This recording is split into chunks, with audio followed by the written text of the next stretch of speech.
Did you know that St. Luke's University Health Network, based in the Lehigh Valley, Pennsylvania, has been recognized by the U.S. government as the highest performing health system in the United States for quality? You heard right. St. Luke's #1 recognition affirms our status as the top leader among the most respected healthcare providers in the nation, including Houston Methodist and the Mayo Clinic. To state it simply, if you want to receive the best care when you go to a hospital, come to St. Luke's. Sid and Friends in the morning. Entertaining and informative. On the Red Apple Podcast Network.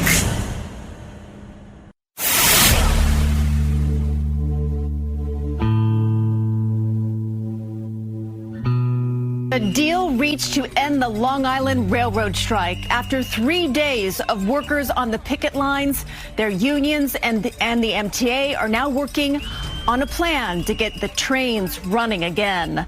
Good evening to you. I'm Christine Johnson. Now, so far, both sides are not releasing details of the agreement. But Governor Hochul says that it won't increase taxes or lead to a fare hike. Despite the strike coming to an end, LIRR commuters can expect to see another tough commute in the morning. And that is because service is set to resume in phases beginning at noontime. A major relief for roughly 300,000 commuters that use and rely on the LIRR. It's been a rough 3 days for them commuting into the city and back home or even to work, especially today. And while this is good news for them, it's going to take some time to get these trains back on track. Now, Long Island Railroad service will be restored by noon at the following 4 branches: Port Washington branch, Huntington branch, Ronkonkoma branch, and the Babylon branch. Then full service at all branches will resume at 4 p.m., just in time for the evening commute and for the Knicks game at Madison Square Garden. The deal was announced just before 9 p.m. after countless hours of negotiations over the weekend, and 5 unions representing rail workers called a strike at 12:01 on Saturday morning as they pushed for fair wages that kept up with inflation. The move paralyzing the nation's largest commuter rail system. Breaking news out of San Diego. We're learning more about a deadly shooting at an Islamic center. 3 men were killed this morning, and the murders are being investigated as a hate crime. Among the victims was a mosque security guard. Investigators say the 2 shooters were teenagers and found dead inside a vehicle not far from the scene. Police believe they took their own lives. The mother of one of the teens had contacted police a few hours before the shootings. She believed her son was suicidal, and she began to share information that several of her weapons were missing. Her vehicle was missing, in addition to her son. This is every community's worst nightmare. I want to give you some preliminary information to put a lot of minds at ease. There is no further threat. Both suspects in this case are deceased. All of the kids are safe. Our hearts go out to the families that are in this moment being notified of what has happened to their loved ones.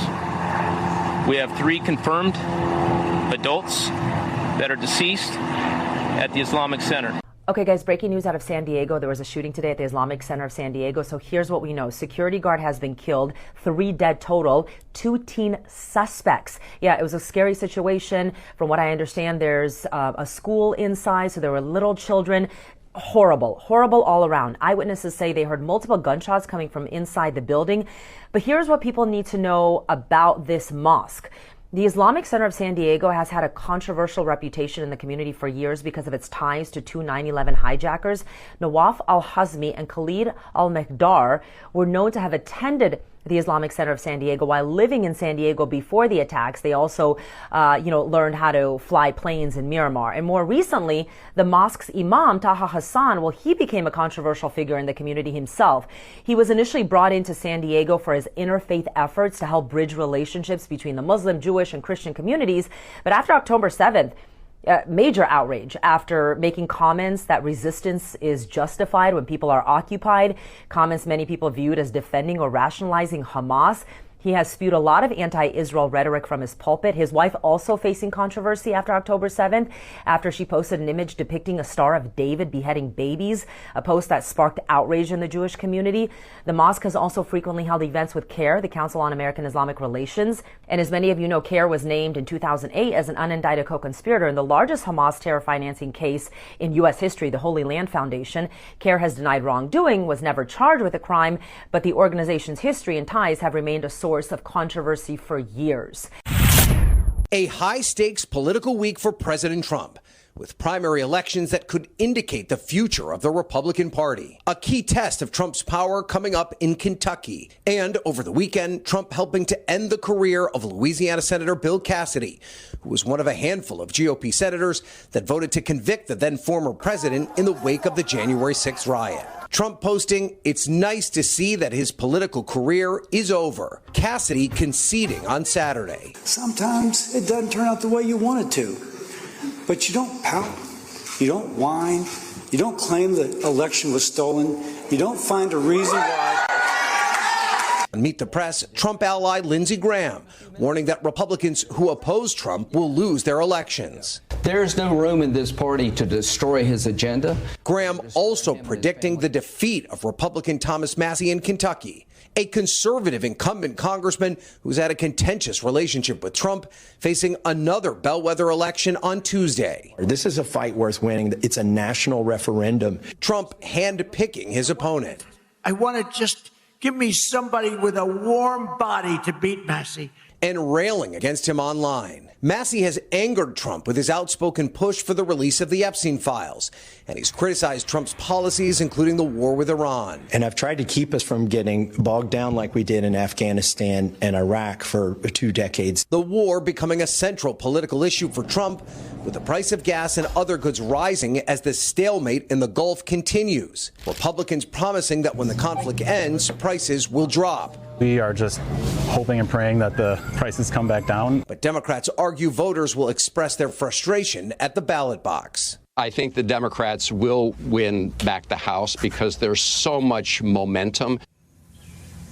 And on Meet the Press this weekend, Senator Graham encouraged the president to consider resuming military strikes in Iran to break the stalemate in negotiations. Now Axios reporting that President Trump is expected to gather his national security team together in the Situation Room tomorrow to discuss potential military options. I hope you're going to put him out of business tomorrow. I'm in the Oval Office, and we're in a fight against the worst congressman in the history of our country. His name is Thomas Massie. He's from Kentucky. I hope you're going to put him out of business tomorrow. He is so bad. Got an election coming up. He's running against a great guy, a great patriot, Ed Gilrain. He's fantastic. But forget that. Massie's the worst congressman in the history of our country, always voting against Republicans and good values. So get rid of Thomas Massie. Here's the guy I want to see, and I don't know if his wife would let him, and I've told him this already, and KT McFarland was on his show the other day, and she said this too, if you know KT, right? Yeah. She used to work for Trump and all of that, right? Sid Rosenberg, the mayor of New York City. Why not? My buddy Sid for freaking mayor. Now, I know I've talked to Sid about that. His wife is not crazy about him being the mayor, but there you go. Hey, next time you talk to Sid, make sure you tell him you brought it up on our podcast. I will. Let me tell you something about Sid. You know, I have to say, Joe, every once in a while I get a little tired of him because he talks about himself all the time, but that's the way anybody does. We all do it. So I don't hold it against him. He would make head and shoulders over what we have today. It would be a complete turnaround, and it would be so refreshing to get an ordinary guy in there and to try to do the job. They couldn't go with Curtis Sliwa. He ran a bad campaign. He would have been, I backed Curtis all the way. But Sid's I'm going to tell, you know something? The fact that you mentioned Sid, Sid's a polarizing figure to a certain extent. You're going to get people say, what a bunch of, come on. Yeah, but for the most part, he loves Israel. He's going to do the right thing for New York. He sees the crime getting out of control. He's going to do his due diligence. He would do a great job as mayor. I really believe that. Look, I think, Sid, here's what you ought to do. Watch what happens in Los Angeles. And if Spencer Pratt wins the mayor's race in Los Angeles, I want to see Sid Rosenberg hire the same social media guys and the same social media team that Spencer Pratt is using, and then go work for Sid Rosenberg, and then you run for mayor. My friend Rios out in New Jersey yesterday sent me some guy who's got like 2.2 million followers. 2.2 million on some podcast he does where he hates on Trump and Republicans. And the guy literally played my interview with Trump and just took me apart and made all these sexual claims about me and the president and all that stuff. So all day, every day, in some basement somewhere or some studio somewhere, they're talking about Sid Rosenberg. And most of the stuff is negative. But Benigno, a dear friend of mine, an all-time sports legend, doing this Ralph Romeo. You know this guy? Know him? You know him, right? I know who he is, yeah. I think he was friends with Frank Morano or on Morano years ago. That's how I know who he is. He sometimes would be here in the middle of the night when I came in. Supposedly, Benigno does his podcast all the time, and he does Joe's. I don't know where Ralph is out of. I don't know. But I've talked to Ralph and his wife. She's a lovely lady. Yeah, they're nice people. Very nice. So for some reason, 48 minutes into this podcast yesterday, well, you got to think Benigno's talking about the Knicks, right? Knicks Cavaliers game 1 of the Eastern Conference Finals. Later on tonight, the Knickerbockers have not made the NBA Finals since 1999, of course. It's been 27 years that Patrick Ewing, Latrell Sprewell, Marcus Camby, Jeff Van Gundy team that lost to the San Antonio Spurs, who ironically... What a disgrace. Yes. Won a road game in Oklahoma City last night. I mean, those Ewing teams went to the NBA Finals twice. They lost to the Spurs in 99. They lost to the Rockets in 94. The 94 loss, I think, was more known for the O.J. Simpson White Bronco chase. That's ironic, too, when you consider that Mark Furman died yesterday at the age of 74 years old.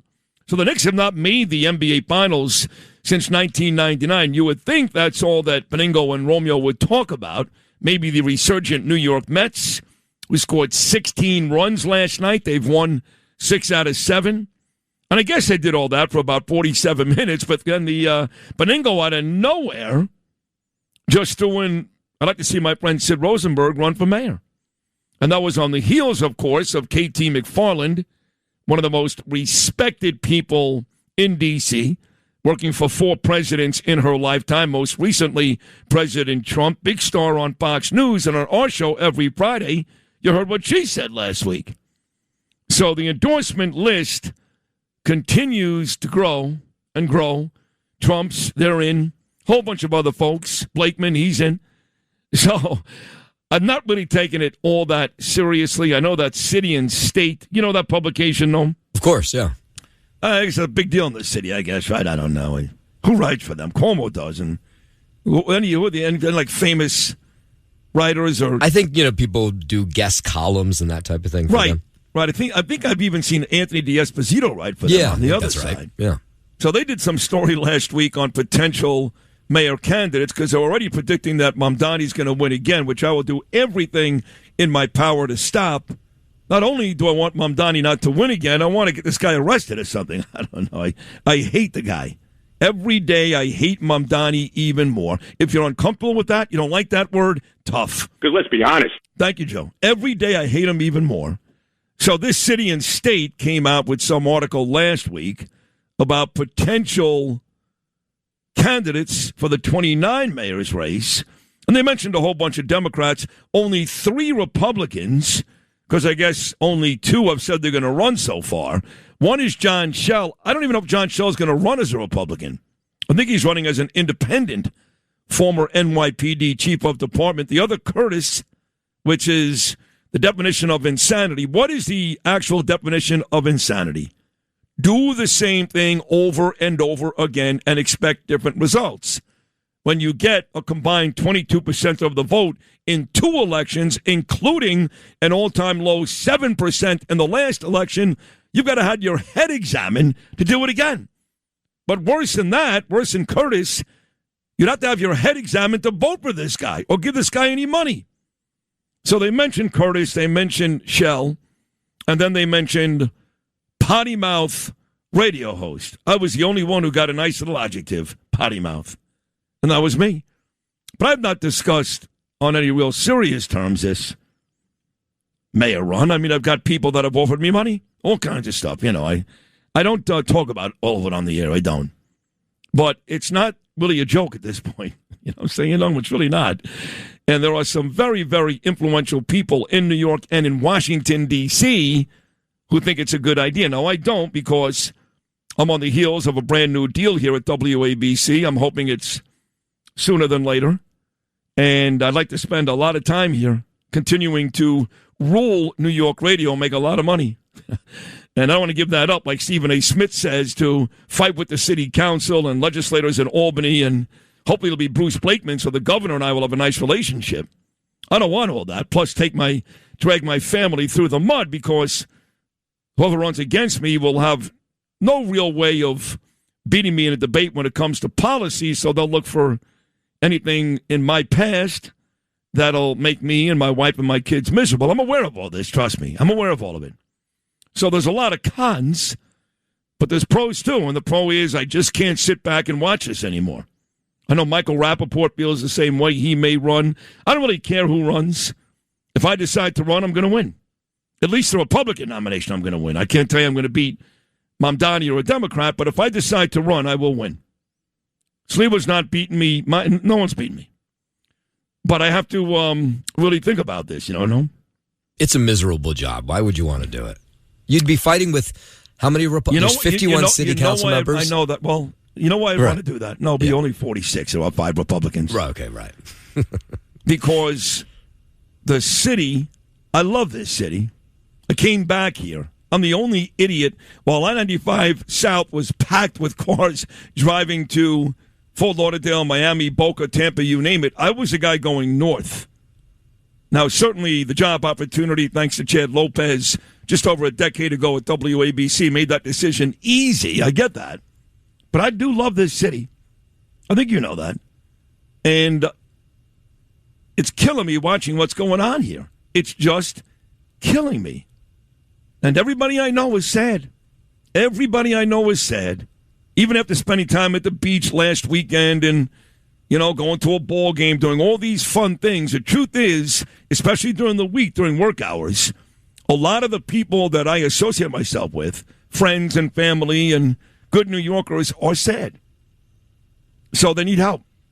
So every now and then you have to sacrifice, but the sacrifice can't be where Danielle, Ava, and Gabe have to sacrifice. So that's the decision I've got to make. But I am listening to New Yorkers say, can't do this anymore. This is terrible. This is terrible on a lot of levels, not just Judaism, anti-Semitism. Even I get tired of that every now and then. Not often, but every now and then. There's a lot of other issues with this mayor that is making life in this city unbearable. So that's why I would do it, Noam, is because somebody's got to do it. And if everybody had that same mindset, which is you can't win, it's a miserable job, you're going to fight with the city council, you're going to fight with the mayor. Again, hopefully Blakeman wins, so Hochul's not an issue. You're going to fight with the legislators up in Albany, then no decent candidate will ever run. And you may as well just let these cities turn to garbage, which they are already. I mean, New York we are so close to garbage. Los Angeles is already garbage. Chicago is already garbage. Atlanta is already garbage. Portland, Seattle. Want me to keep going? So someone's got to do it, Noam. Well, you get to live in Gracie Mansion, rent-free. Right. That's pretty nice. It's a nice place. I'm sick and tired of it. You get $258,000 a year. That's a salary. Okay. Not great. Look, I'd like to see somebody who's got millions and millions of dollars in the bank. John Catsimatidis tried it once. A guy like Bill Ackman, maybe a guy like Ken Griffin. They've got millions in the bank. They can afford to make $250,000 a year for 4 years or 8 years. I really can't. So the truth is, there's a lot of reasons why I can't do it more than I can. But my civil spirit and my love for this city and this state is telling me at least consider it. Well, how about that, no? At least consider it. Now, I know all along the person that's really standing in the way is your wife. Is she thinking about it now? Nope. Oh, okay. Hasn't bent even a little. Not even a little. same line I hear all the time, which is, oh, you can run, but you better win because you're going to need a place to live. So Gracie Mansion will be nice. If not, start looking for apartments.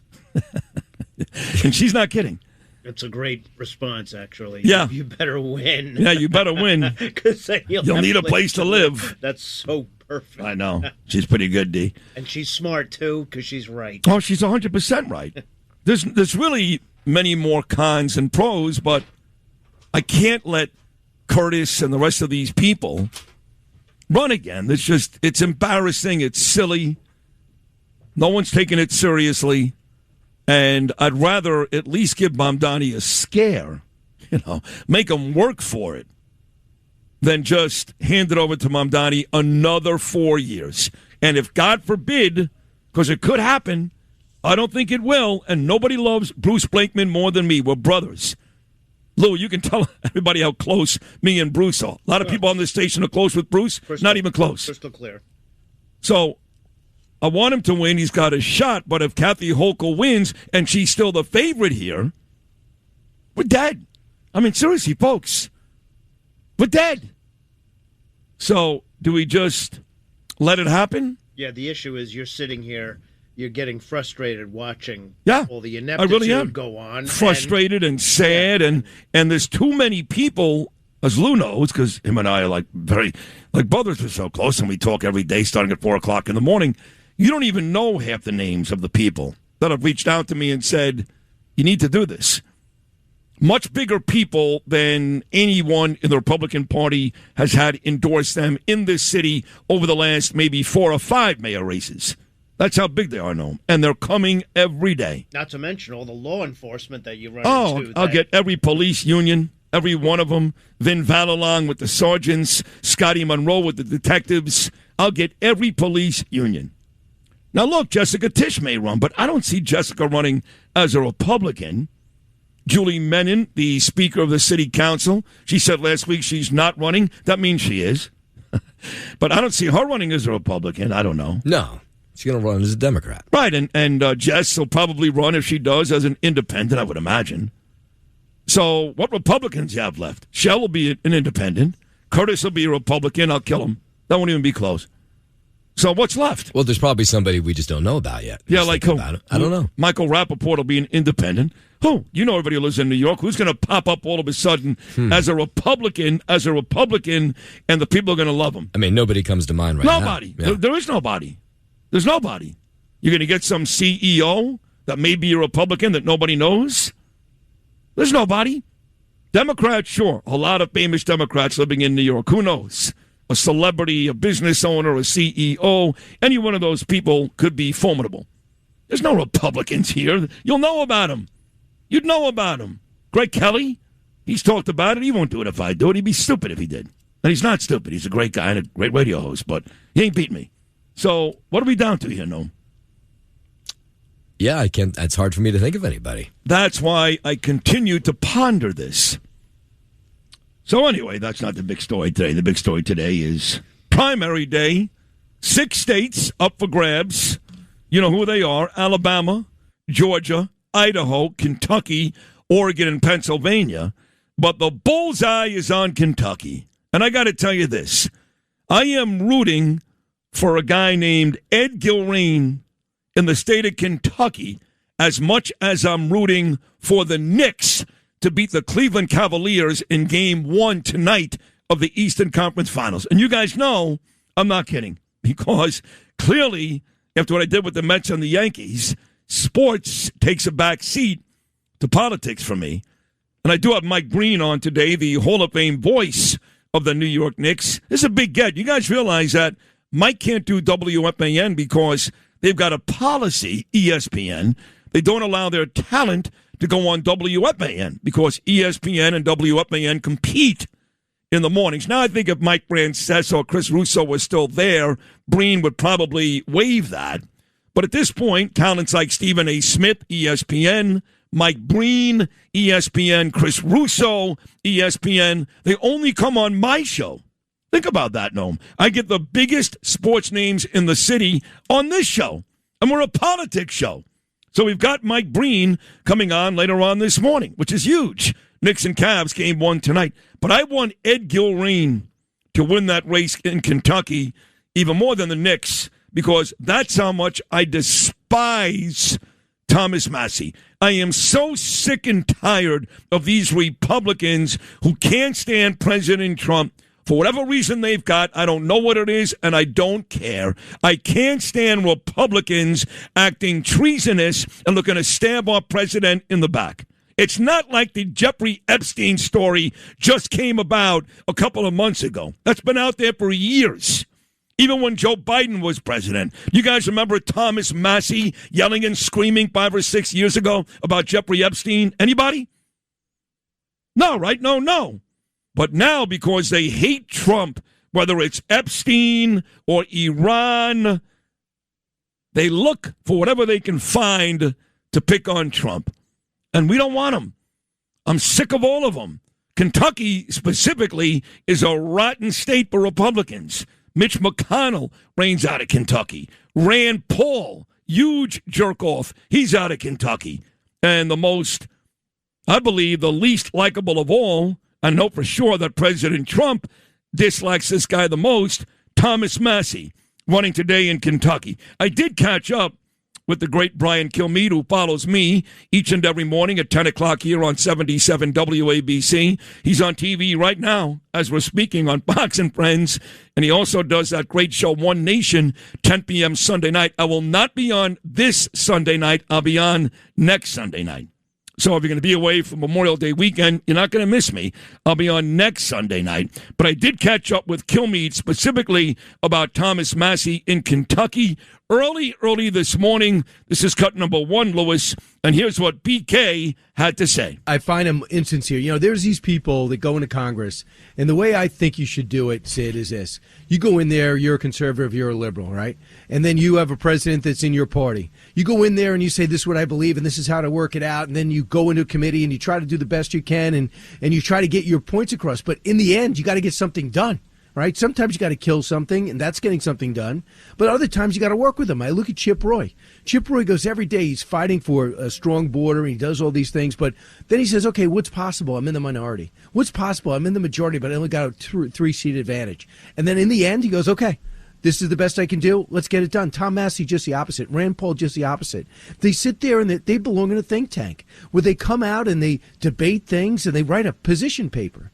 But they don't look to get anything done. But what's worse about Tom Massie, Sid, is Tom Massie became a guy with an agenda, which was stop Trump, is to do everything he could to get in Trump's way. So instead of saying, well, I'm a libertarian, I'm different from a conservative, you got to understand, now all of a sudden I am really into the Epstein files. I got to get to the bottom of it. And I'm going to combine with another liberal out in California who believes nothing that I believe because he also doesn't like Trump.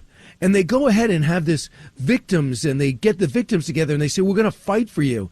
Tom Massie couldn't care less about the Epstein files while Joe Biden was in office, or Trump won his first office. Like, that's when Epstein was front and center, too. Nobody cared. But when it looks like Trump's name was going to be a problem, and now it isn't, that's why he goes to bat every day. So that's why this guy just became an enemy. And you vote against a big, beautiful bill as a conservative, you are an idiot. You are just an idiot, giving taxpayer dollars and tax breaks back to working families and everything that was involved with that. So it's just because he's out there trying to destroy Trump. And that's why Trump's putting a lot of resources to get rid of him. But look at the guy they're replacing him with. If he could win, this is another Navy SEAL you put in there, fighting for a conservative state like Kentucky. The president wins it by 20 points. If you're Tom Massie and you're representing the people of Kentucky, why is it in your interest to be anti-Trump? Because your state isn't. Ed Gilrain is that Navy SEAL that's running against Massie today, so we got to beat him. We got to beat Thomas Massie today. We got great news a couple days ago when another louse, another anti-Trump, anti-American jerk, Bill Cassidy, lost in the state of Louisiana. That was great. We played that in the open. Bill Cassidy, I'm not claiming somebody cheated, and the idiots in the audience were clapping and hooting and hollering. Truth is, Bill, no one cares. You're done. Thank God your career is over. So Cassidy is out. And we want to see the same thing happen to Thomas Massey in Kentucky today. I also know that President Trump is endorsing big Burt Jones, not the same Burt Jones who for many years played quarterback for the Baltimore Colts. Those great games against Dan Pastorini on the Houston Oilers and Terry Bradshaw on the Pittsburgh Steelers. But Burt Jones running for governor in the great state of Georgia. Again, the 6 states in play today as we start the midterms, right? We're starting the midterms today. Alabama, Georgia, Idaho, Kentucky, Oregon, and Pennsylvania. Actually, we started the midterms a couple of weeks ago when President Trump had that amazing night in the great state of Indiana. You may remember 5 senators who went against President Trump's redistricting policy in Indiana all got beat that night. So Trump had a big night in Indiana a couple of weeks ago. We saw Bill Cassidy lose in Louisiana a couple of days ago. And now hopefully Thomas Massey in Kentucky is the next to go. What else we got here today, Noam, in terms of this 6-state primary? Can you hear me? Okay, sorry. I thought my microphone was on. Galrain, this latest poll shows that he was behind like 7-8 points in Kentucky to Massey, and all through April. And then the president really put his thumb on the scale in the last couple of weeks. And the latest poll that came out just a couple of days ago showed Massey up by just 1 point. So essentially a dead even race when we go into this thing tonight. So everything points to the fact that Galrain will likely win this thing because, Massey's been on the ballot 7-8 times now already. He's actually been serving in Kentucky Congress for 14 years. Yeah, so there you go. So you have that maybe going for him, too. They want a fresh face. And the fact that President Trump's so involved in this thing that could pull him, drag him across the finish line. All right, give me that's your national stuff, primary day in 6 states. But the big news here, something we covered big time yesterday, we got Bruce Blakeman on very early with that exclusive interview about Kathy Hochul and the Long Island Railroad strike. 3 days, it's over. The unions and the MTA have agreed. So today, the folks on Long Island and Nassau and Suffolk County will be able to get back on the railroad, but it's not that easy. They're going to do it in phases. It doesn't start until noon. So it doesn't sound like today will be a particularly good travel day. But the good news is the strike is over. What is the latest with that? So, you can't. This was 9 o'clock last night. They came out, the unions. You had the MTA chair, Jana Lieber. You had Governor Hochul there outside MTA headquarters saying that a deal had been done. They haven't released the details because they want the union members to look at it first. But essentially, it's over. So what it means for LIRR riders, there's no service this morning. There'll be hourly service starting at noon. And then they say by the afternoon rush, because it takes a while to get all the trains back into place and get people to work, that the evening rush home will be a normal evening rush home, that everything will be full service for the LIRR. All right, that's good news for 300,000 people out on Long Island trying to get to work. So 2 major stories, the 6 primaries going on today across the country. The Long Island Railroad, that strike is over. Today will still be rough, but by tomorrow it should be back to normal. That's the good news. And, of course, this mosque story out in San Diego, that's a rough one. I'm just waiting for somebody here in New York to put my name in some column. What do you expect when you got people like Sid Rosenberg on WABC calling the mayor a jihadist and a cockroach? Please, I'm begging you. That'll happen. You know that, Noam, right? That'll happen. They'll put your bald head in the middle of one of those packages. Right, like the Today Show does that with me and Good Morning America. They'll find a way to blame me, my rhetoric, which is ridiculous because what happened out there is tragic. Tragic, and I never, ever encourage any violence. I don't. These are innocent people in a mosque. Well, some of them.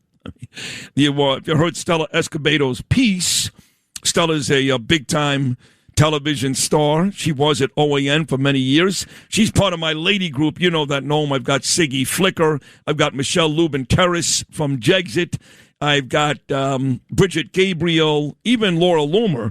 But Stella's one of my better friends, and she did a whole piece on this mosque. It's the biggest mosque in San Diego, but it has been wrapped over the years with a tremendous amount of controversy. That has nothing to do with innocent people being gunned down by what looked like a couple of kids, 17 and 19, but I think like white supremacists or something. I don't know. These were not good kids. And one of the mothers freaked out because she noticed a bunch of her weapons in her car was missing. And it turned out that, yes, much like Adam Lanza in Connecticut, her son took it and went and committed this vile, horrible act and murdered innocent people. But a lot of these stories do have context, and I do think that Stella Escobedo provided that when she added what this mosque was all about on her report on Instagram last night. So let's play that, Louis. Stella Escobedo on what this mosque has stood for the last couple of years. Okay, guys, breaking news out of San Diego. There was a shooting today at the Islamic Center of San Diego. So here's what we know. Security guard has been killed. 3 dead total. 2 teen suspects. Yeah, it was a scary situation. From what I understand, there's a school inside, so there were little children. Horrible all around. Eyewitnesses say they heard multiple gunshots coming from inside the building. But here's what people need to know about this mosque. The Islamic Center of San Diego has had a controversial reputation in the community for years because of its ties to 2 9/11 hijackers. Nawaf al-Hazmi and Khalid al-Mekdar were known to have attended the Islamic Center of San Diego while living in San Diego before the attacks. They also, learned how to fly planes in Miramar. And more recently, the mosque's imam, Taha Hassan, he became a controversial figure in the community himself. He was initially brought into San Diego for his interfaith efforts to help bridge relationships between the Muslim, Jewish, and Christian communities. But after October 7th, major outrage after making comments that resistance is justified when people are occupied, comments many people viewed as defending or rationalizing Hamas. He has spewed a lot of anti-Israel rhetoric from his pulpit. His wife also facing controversy after October 7th, after she posted an image depicting a Star of David beheading babies, a post that sparked outrage in the Jewish community. The mosque has also frequently held events with CARE, the Council on American Islamic Relations. And as many of you know, CARE was named in 2008 as an unindicted co-conspirator in the largest Hamas terror financing case in U.S. history, the Holy Land Foundation. CARE has denied wrongdoing, was never charged with a crime, but the organization's history and ties have remained a source of controversy for years. CARE has also sent at least 3 letters. I believe the New York chapter of CARE, maybe even the headquarters, I don't know. At least 3 letters over the last year to John Catsimatidis begging John to fire me. So they're not a big fan of mine. I'm not a big fan of theirs. That's Stella adding some context to the story, which is a tragic story. No other way to put it. Innocent people murdered in San Diego. My heart goes out to the victims and friends of those families. Why do I keep seeing these 3 ugly girls? They're ugly on the inside. They're ugly on the outside. I know the blonde one thinks she's hot stuff. She's not. That are posing outside of a courtroom yesterday all day in support of Luigi Mangione. I mean, you would think that 3 of them were like Playboy models. Not that it matters. The fact that there are young people out there, young, impressionable people out there that really do consider this guy a hero. Now, they may be lying, right? Because, hey, they're on TV. These 3 girls are on TV. They're all over Instagram. They're getting all this play. And they may be doing all of this just for that. But if, God forbid, they really believe the nonsense they're trying to sell, that Brian Thompson, talking about the mosque, was a terrorist, and that his kids, his 2 teenage kids, are better off with him dead than alive, and Luigi Mangione's a hero, if, God forbid, there's any truth to that, then all the issues we've got in the country and the world today are even worse than we thought they were, and we knew they were bad. What is the latest with Mangione? No, well, I think both of those things probably, by the way, are true, that these women probably believe that he's a hero for what he did, but they're also trying to juice their numbers on their social media sites, because every time he makes a court appearance, they're outside, they're shooting video, and then, of course, seconds later it's up, and we all see it, right? I mean, all of it goes viral. So, and then, yesterday they made some of the stuff that was found in Mangione's backpack when he was arrested at that McDonald's in Pennsylvania permissible. Others won't be seen by the jury. But there's enough here in this case already to put this guy away for the rest of his life. Yeah, absolutely. That's why this idea that even if the evidence that they picked up at that McDonald's in Altoona, Pennsylvania, even if you really can't use it, it doesn't matter. This guy's dead meat. And these girls can have a good time writing letters and sending him maybe naked videos. I don't know what these idiots do. But it is very, very sad when you've got an innocent man gunned down on the streets of New York, and the coward who shot him in the back, somehow is elevated to hero status. The country's in dire shape when that's the case. All right, big guest list today. I've got a big night coming up tonight. I do this every year. It's called Ateret Kohanim. Familiar with these people, no? I am not, no. Oh, Moti Don and Dan Laurie. This is the organization that two local heroes, Dove and Shani Hikind, run. And what they do is, Noam, is they buy land back from the Arabs in the old city of Jerusalem, which is owned by a lot of Arabs. They buy it back and sell it to Jewish people. So Jewish people are living there. Arafat, years and years ago, had this huge palatial mansion there.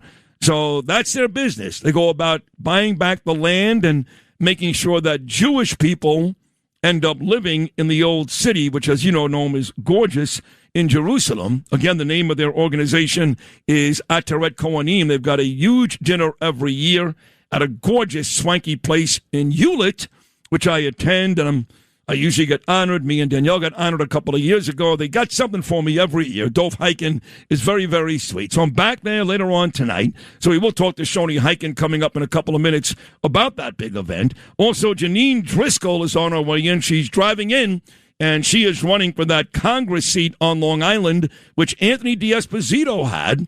D'Esposito, of course, lost to Laura Gillum the last time around. So now Jeanine Driscoll, who comes highly recommended by Peter King and Joe Cairo and Bruce Blakeman, she's running against Gillum this time. So we'll have Jeanine live in studio at 7:35. At about 7:50, Uncle Bo, the great cop, and our dear friend Bo Dietl, making his regular Tuesday appearance. There's a huge rally coming up next week, May the 27th, outside the New York Times building. When I say rally, I don't do rallies.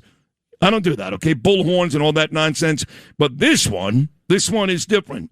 The DOJ's involved. Big-time lawyers are involved. And it involves the mayor. This is a Stop Mamdani rally. It's outside the New York Times building coming up next Tuesday night. In fact, I'm going to be there at this one. And one of our great lawfare attorneys, Brooke Goldstein, you know Brooke, you know, she's going to be here at 8:45 this morning. How about this guest at 9:15? We played his music a lot yesterday. It turns out that we kind of went back and forth on Twitter for a couple of days, corresponded with each other, and now he's coming on today. He happens to be Mr. Five for Fighting. We love their songs, Five for Fighting. John Ondrasik, who loves President Trump, loves this country, very pro-Israel, actually changed the words of his big hit Superman with a song he did with a guy named Elon, a big Israeli star, to depict what happened on October the 7th. John Ondrasik, Five for Fighting, will be on our program coming up later on today. And then again, the voice of the New York Knicks Hall of Fame voice for the NBA Finals, my dear friend of 30 years, Mike Breen. Sid and Friends in the morning on the Red Apple Podcast Network. Sid and Friends in the morning on the Red Apple Podcast Network. President Trump refers to him as Mr. Salt, and he's on this show about once a week, and he is just hilarious. He's great. He's also brilliant. He knows what's going on in Congress as well as anybody, but he's funny, and his name is Mike Lawler. So he texted me at 10:52 last night, and it's a form to fill out for Secret Service. I'm like, what the hell is this? I'm asleep. I fall to bed. I go to bed about 9:30 on most weeknights because I'm up before 3 o'clock in the morning. I'm looking at it, and it turns out that my friend President Trump, who I just spoke to again, he's going to be here in Rockland County on Friday night. I don't even know where he's going to be. I think Mike probably knows, but we're not going to tell anybody because you psychos out there want to kill my friend. But I'll be there with the president on Friday because I filled out my Secret Service form for me and Danielle. So thank you, Mike Lawler, for sending me that last night. And I look forward to seeing President Trump somewhere in Rockland County on Friday night. Noam, you want to go? Sure, why not? You can. Oh, okay. You were just setting me up to tell me that. Yes, I was. Yeah, Yes. that was nice. Yeah. But it's not going to stop a lot of people over the next few days from asking me, hey, do me a favor, man, can you get me? I cannot. Don't ask. I have no power. Zero. Oh, wait, you can't say that. No, I mean, well, yeah, when it comes to stuff like this, like I've got people already asking me for tickets for June 14th, which, of course, is Flag Day. It's also President Trump's 80th birthday. But the big deal is Dana White and UFC is holding this huge event. They're literally building a ring on the White House lawn, which will be part of our 250 celebration. And I've already had a bunch of people, I'm not kidding, ask me for tickets to that. So let me save you all a lot of aggravation. I'd love to help all of you. I would. I don't even have tickets to that yet. Well, that UFC event, they're only giving away like a couple 500, hundred. Yeah, 500. So I spoke to Monica Crowley for about 30 minutes yesterday. 30 minutes. So we get along great. We have a great friendship.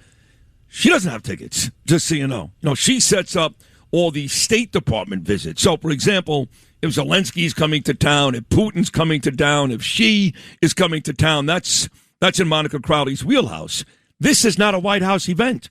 It's not. It's Dana White and UFC.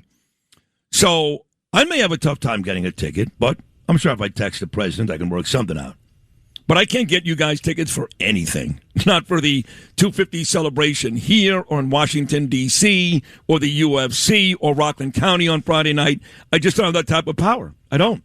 Most of the time, I'm just happy I'm getting in, if that makes sense. You know, talking about going to visit the president or the White House, I tweeted this last night, and I don't know what the exact turnout was, but you know, Noam, that last night, this radical jihadist Islam mayor of ours, well, I don't care what he says or who he hosts, he hates the Jews, and his wife hates us just as much. Last night, he hosted a dinner at Gracie Mansion for Jewish Heritage Month, celebrating Shavuot. You know that, right? I did not know that. No. You didn't know that? I find it comical, but yes. No, I had not heard that. There were I was told by a spy that there were plenty of black hats at Gracie Mansion last night. You know that rabbi I mentioned a couple of days ago out of the Satmar community? This guy Moshe Indig, that loser, he was there. And he was tweeting all night how honored he is. What kind of sick bastard. Seriously, I don't care if he's a fellow Jew. I'm so sick and tired of a lot of my fellow Jews. You guys are a bigger issue for us than even Hamas. I've been saying that longer than anybody. I was the first one to call Doug Emhoff a crappy Jew. I was the one to tell President Trump before he said it about these Democrat Jews. I can't stand them. And you get a rabbi at Gracie Mansion last night tweeting what a great time he's having and how honored he is to be standing next to a guy who wants to globalize the Intifada, who doesn't recognize Israel as a state, who sleeps with a woman who enjoyed videos of young girls being raped on the streets of Israel. This is the guy you're celebrating Shavuot with? I mean, come on. For all the issues I had with Eric Adams, and I had plenty, and to the day I die, I remain steadfast that Eric Adams was a crappy mayor. Not as bad as de Blasio, won't be as bad as this guy, but was a crappy mayor. Really bad. In fact, for 3 out of 4 years, he really screwed us. Okay? He looks a little better now because of Mamdani, but he sucked. Eric Adams sucked. But I'll tell you this, I went there during Jewish Heritage Month to see him, never had an issue with it. In that respect, okay. He did fail the Jews, I believe, after October 7th. I don't care what he says. He was MIA, missing for 15 months. I was standing in front of Columbia University with Mike Lawler and Bruce Blakeman and D'Esposito and Rappaport. This guy was on the way to Italy. I mean, he really screwed us. But in the end, certainly much better to the Jews and Israel than this creep. Could you imagine there were Jewish people, rabbis, Jewish people, rabbis at Gracie Mansion last night, Noam? It is amazing to me. I wonder, though, I know Fairmount, no, not Fairmount's the wrong word, but there's a section of black hatters who have always been anti-Zionist. Like, you see them at some of those Free Palestine rallies. They show up. Is that the crew who was at this thing last night? Yeah. I mean, as far as I know, this guy, Moshe, this rabbi, is a Satmar. And I ended up having a conversation with one of the members of the Satmar community a couple of days ago. They were very angry with me because I basically called out the whole community and said, okay, I stand corrected. I don't know much about that community. I really don't. I saw videos of the mayor. I thought he was inside a Satmar Sukkot. This guy said no. But I do see this rabbi, Moshe Indig, all over Twitter, time and time again, complimenting Mamdani and Hochul. And if it's just one Jew in that community, that's way too many. And he was not alone there last night. He was not alone. So I said it last night. I'll say it again. Any Jew that was at Gracie Mansion last night celebrating a Jewish holiday with this creep Mamdani is an epping disgrace. That's what you are. You're a disgrace, an embarrassment to the Jewish religion. And you need to look at all the parents of all the young girls who were raped and beheaded and all the babies that were put in ovens back on October 7th. Look in their eyes and you tell them, you know what? He's not such a bad guy. You do that. I know President Trump does that. He's got some plan. I don't know. I can't save him there. I'm trying. I can't do it. But for a rabbi in New York to show up at this guy's event on a Jewish holiday is absolutely despicable. Any other word you can think of? No, there's no way his wife was there last night, right? She lives there. What are you talking about? I know, but was she at the event? There's no way. Probably not. She probably went to some she would mosque not be with welcome there. Mahmoud Khalil's wife, and who the hell knows? Yeah. Went to some coffee shop in Brooklyn and in Williamsburg where they love hating on the Jews. I know you're shocked, but what was it? What was the number we saw of Jews that voted for him? It was a pretty high number. It depends. Some will tell you 30%. Okay, that's a lot. Yeah, but I don't believe that's true. Let's say it's 20%. So that's still a fair amount of people. Way too many people. Yeah. And I do think that's probably accurate. I do think 20%. I know people. I don't know them personally, but I know of them, Jews, two of them, not even gay, and they voted for this guy. I know who they are. And I can't have a conversation with these people. You just can't do it. So if you were there last night, shame on you. All right, tonight I'll be at an event with good Jews. Great Jews, actually. It's an annual event at a gorgeous place in Hewlett. I forget the name. It starts with an S. It's about the swankiest place on Long Island. Gorgeous golf course. And it's a lovely event called Ataret Kohanim. It's put on by two legends here in New York, Dov and Shani Hikind. Dov, of course, nearly 4 decades as a big-time assemblyman in Borough Park, Brooklyn. They now live in the 5 towns. But they got their big event coming up later on tonight. I'm being honored, or I'm giving an honor. I don't know. I'm doing something. I do something at that event every year. So we'll talk to Shani Hikind coming up next. And before it's all said and done, we will speak to Jeanine Driscoll, Bo Dietl, Brooke Goldstein, the voice of Fight for Fighting, John Ondrasik, and the voice of the New York Knicks, Mike Breen. All that coming up on this Tuesday edition of Sid and Friends in the Morning. Once again, Shani Hikind, the lovely wife of legend Dov Hikind. She's coming up next. Here I am, just a drowning in your brain, with a ticket for a runaway train, and everything seems cut and dry, day and night, earth and sky. Somehow I just don't believe it. Runaway train, never going back. Wrong way on a one-way track. Seems like I should be getting somewhere. Somehow I'm neither here nor there. You talk, we listen. You can talk to me. 77 WABC. You can talk to me. When you're down now, you can talk to me. 77. So she's got the #1 radio show in New York. Everybody, I can get everybody. You got to take the bad with the good. Everybody. Well, what's going on in the world? Everybody. From breaking news to bold opinions. And the creases of the cosmos are the corners of our consciousness. I'm not freaked out. Mamdani! You shouldn't be freaked out. Every step of the way. Either way, you just don't know. You never know. Everybody. WABC. This is Sid on Sports. Sponsored by Peerless Boilers on 77 WABC. After a nice long rest, the Knicks back in action tonight. New York tipping off Eastern Conference Finals, hosting Game 1 against the Cleveland Cavaliers at the Garden. The Knicks went 1-2 against the Cavs during the regular season. The Spurs, before you get to the Spurs, I guess I'm watching all this coverage of the Long Island Railroad. You've done a great job all morning explaining it, Noam. So it really gets going at about noon this afternoon. So for folks who are trying to get to the Garden tonight from the island, it looks like the LIRR will work, yes? That was a big component of getting the deal done, yes. Really? Yeah, of course, because you have thousands of fans coming from all over, Fantastic. including Long Island. So, yeah, you'll be able to get there and get back home because they say around the rush hour home, they say everything will be up and running. So, awesome. Spurs stunned NBA fans. They beat the Thunder in double overtime in Oklahoma City, 122-115 last night. They take Game 1 of the Western Conference Finals. Victor Wembanyama, he just dominated last night. 41 points for San Antonio. Game 2 of that best-of-sevens tomorrow back in OKC. Yankees rallied for a 7-6 win over the Blue Jays in the Bronx last night. Paul Goldschmidt went deep. Solo homer, that was in the first. Cody Bellinger, Jazz Chisholm Jr., they each slugged 2-run shots in the seventh. And New York snapping its 2-game skid.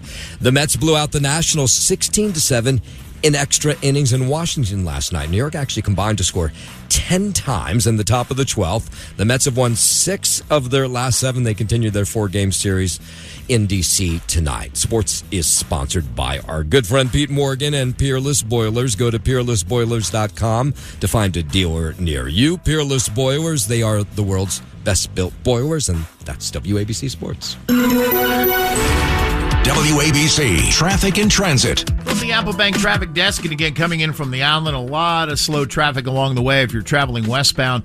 On the Long Island Expressway, you're basically heavy now from right around Jericho Turnpike into the Cross Island, and then again from about Main Street into Queens Boulevard with bumper-to-bumper traffic. Now, if you're on the Northern State, you do have some delays as you come away from the Meadowbrook Parkway right on through and into the Cross Island, and then once you're in the city on the Grand Central, you stay slow into the Kew Gardens interchange. Down on the Southern State, again, we had that accident as you begin to travel actually in both directions, right around the area of Grant Avenue and Hempstead. Vehicle fire, right lane going to be out of service on the eastbound side, and of course that's going to cause delays. Now, if you're traveling inbound of the George Washington Bridge, there's a 45-minute delay coming into the span, across the bridge, onto the Cross Bronx, all the way to Castle Hill Avenue, where we have that disabled tractor-trailer. And mass transit, again, the Long Island Railroad partial service comes back at noon, and they should have full service by the afternoon. Traffic sponsored by Apple Bank, now at the highest annual percentage yield this year on any 6 to 12-month CD.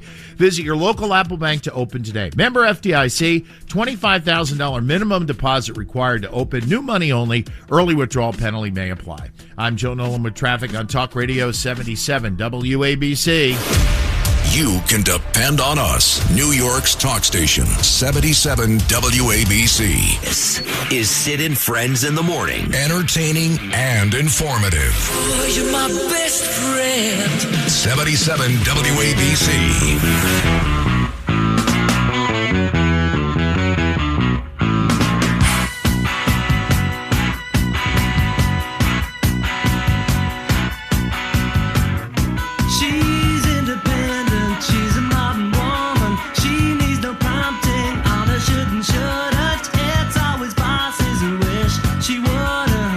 Later on tonight at one of the prettiest venues of the year. I do a lot of events, a lot.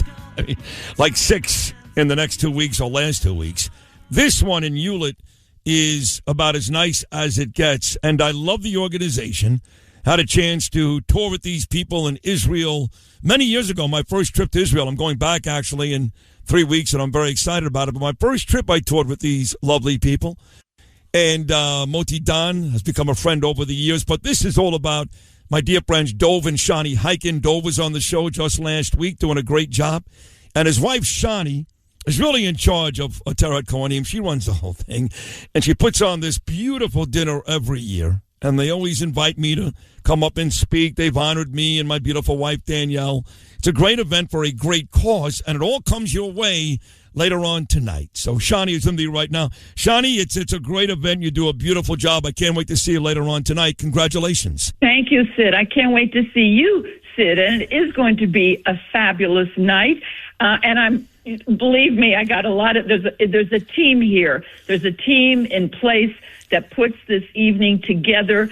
Like we say in Hebrew, L'man Yerushalayim Ir HaKodesh, and for the sake of Jerusalem the Holy, and for the sake of our amazing pioneering families living on the front lines in Jerusalem, where you and I and the vast majority of Jews would never live. But these people have so much courage, and they're so dedicated to the proposition that Jerusalem must remain a united capital forever and ever. And we have families living among some of the most hateful, not all, I never generalize, but some of the most hateful Arabs in Israel. And they have thrown stones and Molotov cocktails. They've tried to chase, peaceful, wonderful Jewish families out of our neighborhoods. And our families say, no, we will not be intimidated. We will not run away. We have every right to live in buildings that Jews lived in before 1948, when the Arabs refused to protect them. They said, you'll come back after the war. Well, as you know, Sid, we won the war. We, the IDF, the Haganah, Irgun, together, the people of Israel won the war, but we didn't win the old city and the neighborhoods outside the old city. Here comes Ateret Kohanim, reuniting Jerusalem, keeping Jerusalem united with Jewish life. And that's the purpose of tonight's event, to honor people, supporters, pillars of Jerusalem who understand that for Jerusalem to remain a united capital, you have to have Jews living everywhere in Jerusalem. That's what tonight is all about. Oh, it's fantastic. And I've seen some of the places. Dan, of course, took me and Danielle around. And like I said, I met Moti Dan for the first time by the Kotel. And, I've done it with him, too. And you guys are doing amazing work. I went to a hockey game at the UBS Arena, Shani, where the Islanders play Sunday. I saw the picture. Yeah, in Tel Aviv versus Jerusalem. And I got to tell you, I'm not exaggerating, at least, 30 people, maybe 50. That's a lot. Came up to me and said, hey, I can't wait to see you on Tuesday night. I see you every year at the big dinner. I'm telling you the truth. And it made my heart warm. But again, what you guys are doing, it's so important because the old city is beautiful. And, maybe while you're at it, you should invite this creep, this horrible anti-Semite jihad mayor. He was celebrating Nakba Day a couple of days ago. Clearly, he doesn't know history. What a tragedy. He doesn't realize that in 1948, after Israel agreed to split the land with the Arabs, it wasn't good enough for them. So 5 Arab countries, 5 of them, countries like Egypt and Syria and Jordan, decided they're going to fight us. And they got their asses kicked because Israel always wins. But for some reason, this idiot mayor seems to think that the Palestinians are victims when, in fact, it was their people who started the war and got their asses kicked. Correct. And they've never accepted the whole idea of a Jewish state. You cannot make peace with people who are determined to destroy you. Since October 7th of 2023, when these horrible monsters invaded and destroyed, there are no words for their bestiality. They would do the same thing over again if they could, Sid. Israel has to be strong. Israel has to be proud. There's only one Jewish state, and we're willing to live side by side in peace with all people in Jerusalem. But you got to behave like mentioned. You have to understand that Jerusalem is the heart and soul of the Jewish people. We welcome all people to live peaceably, but if your purpose is to destroy and kill and torture, there's no room for that, Sid, at all. I agree. I know this thing. It's funny. I had your husband on last week after we saw those riots in Midwood, Brooklyn. I grew up there. I grew up on East 22nd in Quentin by Madison High School. I know that shul in Midwood very, very well. I know that area very, very well. And your husband, Dove, and I were so frustrated. And I said to him, and I said the same thing to Michael Rappaport, many others, enough with the bullhorns. No one cares, okay? I know they mean well, all these influencers, and they're out there with the bullhorns, and nobody cares. They don't do that. They go out there and they get violent. Now, I'm not encouraging violence necessarily, but your husband and I both agree that the JDL today, that's not the JDL when we were kids, or the ADL for that matter. When I was a kid, Shani, if a pro-Hamas group came into Brooklyn, they would have gotten their asses kicked up and down the streets all day long. Now, Jews don't do that. Now they run away, they hide their yarmulkes, and they take them off or hide their chai, and they yell and scream on a bullhorn, and it's nonsense. It's time for the Jewish people, like your husband says, and I agree, to learn how to fight. And when I say fight, I mean really fight. What did you think when your husband said that? I say, be careful, Dove. I say, I know what Dove means by fighting. I know he means to stand tall, proud, as a Jew, not to be afraid, not to take that yarmulke off, not to hide your mug and David inside your shirt, but to say, I'm a proud Jew. Plain and simple. And Jews have to know how to defend themselves. And Jews have to be able to answer the enemy and this hogwash about the Nakba. You know, this is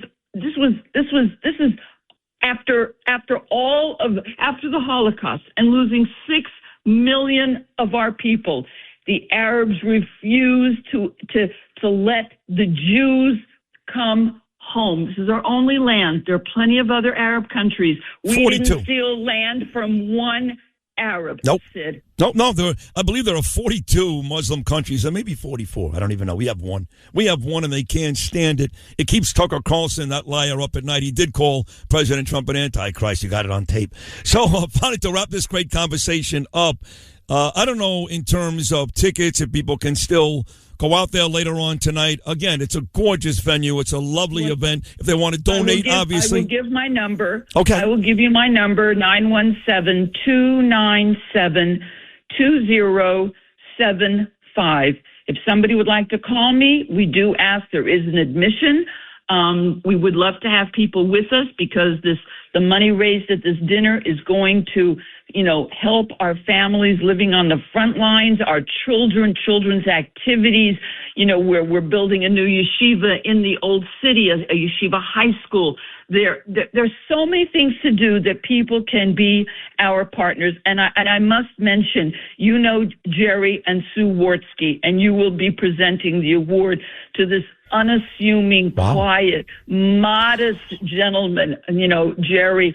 I mean, coming after Auschwitz and everything his family endured in the Holocaust. These are people like an Anne Honig, Aleha Shalom, from Far Rockaway, and we're honoring her memory. People who understood going back back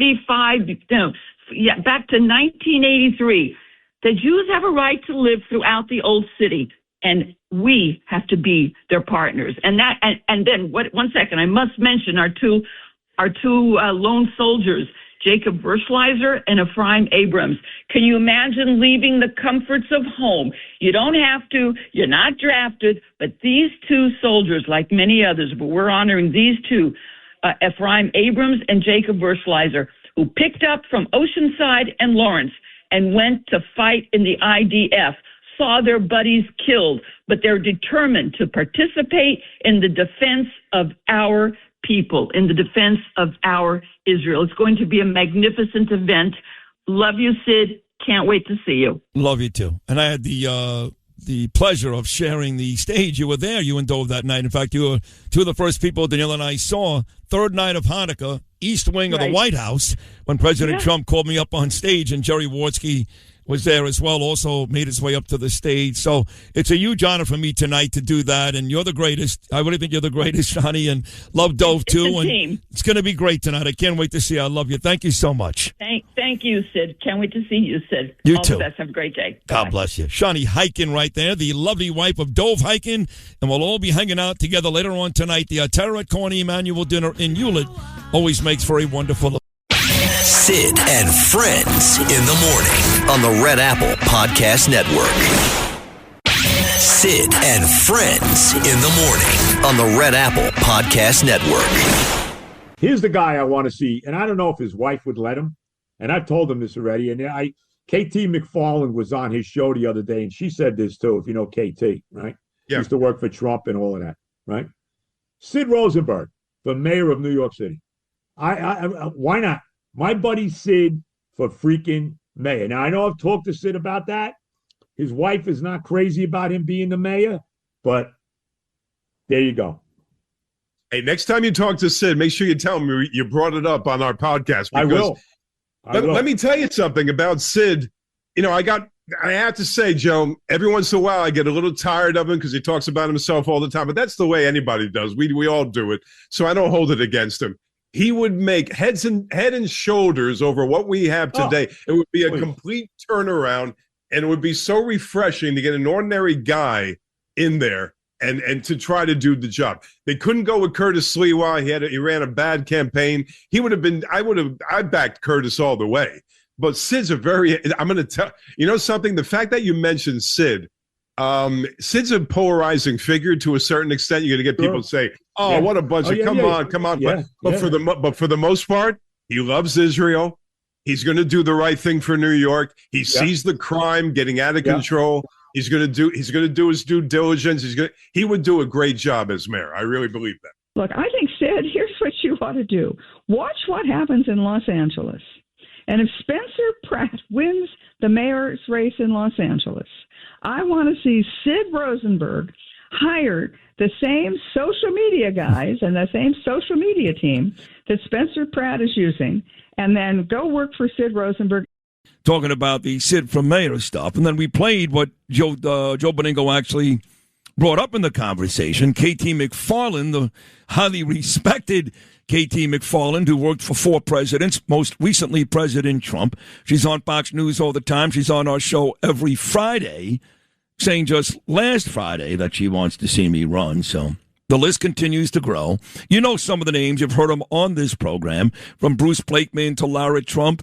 There's bigger names that I haven't told you about. So I will continue to, at the very least, think about it. In the end, it will be Danielle's decision, my family's decision. But as I talked about last hour, while I continue to build this huge radio career, and want to continue to do that, that is what I'm looking at right now. That's my focus. I do love this city. I do love the people in this city. And I just don't see anybody out there right now that could beat this guy. I don't think I can, to be perfectly honest. So, hey, John, what's up, buddy? The great John Katsimatidis. Good morning, my friend. How are you? Everything good? The sun is shining. And it's hot, John, 96 degrees. My man, John Katsimatidis, Mr. Red Apple Media, here early this morning. Listen to John later on this afternoon at 5 o'clock with Rita Cosby. And, of course, 8 a.m. Sunday mornings on the Cats Roundtable. So there you go. That's I appreciate that, Joe and Ralph and KT. But I got a whole bunch of guests stopping by. The voice, the Hall of Fame voice of the NBA Finals, and more importantly, our New York Knicks. Mike Breen will be here, 9 o'clock hour, Game 1. Later on tonight, Knicks and Cavaliers, Eastern Conference Finals. John Ondrasik. You guys know I love Five for Fighting. I love them. Their songs are great. Lou and I play their songs all the time. Five for Fighting himself, John Ondrasik, big Trump guy. Trump loves him, too. He will join us. That's a legitimate celebrity. Also in the 9 o'clock hour, lawfare attorney Brooke Goldstein putting together a huge rally outside the New York Times building next Tuesday. She'll be here in the 8 o'clock hour, and we'll do a little 1-2 punch of Uncle Bo Dietl, and the lady running against Laura Gillen and Anthony D'Esposito's old spot on Long Island, making her in-studio debut coming up next. Sid and Friends in the morning on the Red Apple Podcast Network. Sid and Friends in the morning on the Red Apple Podcast Network. The television and Fox News on just now. Somebody help Jeanine Driscoll, please. I'm begging you. Come on, guys. And I'm watching Trump standing on stage with Mark Cuban in what was a very uncomfortable and awkward situation. Cuban has decided to try to help the president, who he doesn't like. He's been very honest how much he doesn't like President Trump over the years, but I guess the drugs, the Trump RX, making drugs available at lower prices, Mark Cuban is all for that. So Cuban has decided now to help the president. So watching Cuban on stage yesterday with my friend Dr. Oz, who was in these studios just 3 days ago, and my friend Bobby Kennedy, is a weird look. Trump, Bobby, Oz, and Cuban. But it's good to see that every now and then some of these lunatic Democrats come to the realization that maybe Trump is trying to help. All right, big race coming up. Congress, Long Island. This young lady's been on this show once before. She was on with Peter King. This is her first solo appearance on the show and her first visit ever to the studio with me. She's running against Laura Gillen in the spot that my friend Anthony D'Esposito used to have. This is Jeanine Driscoll.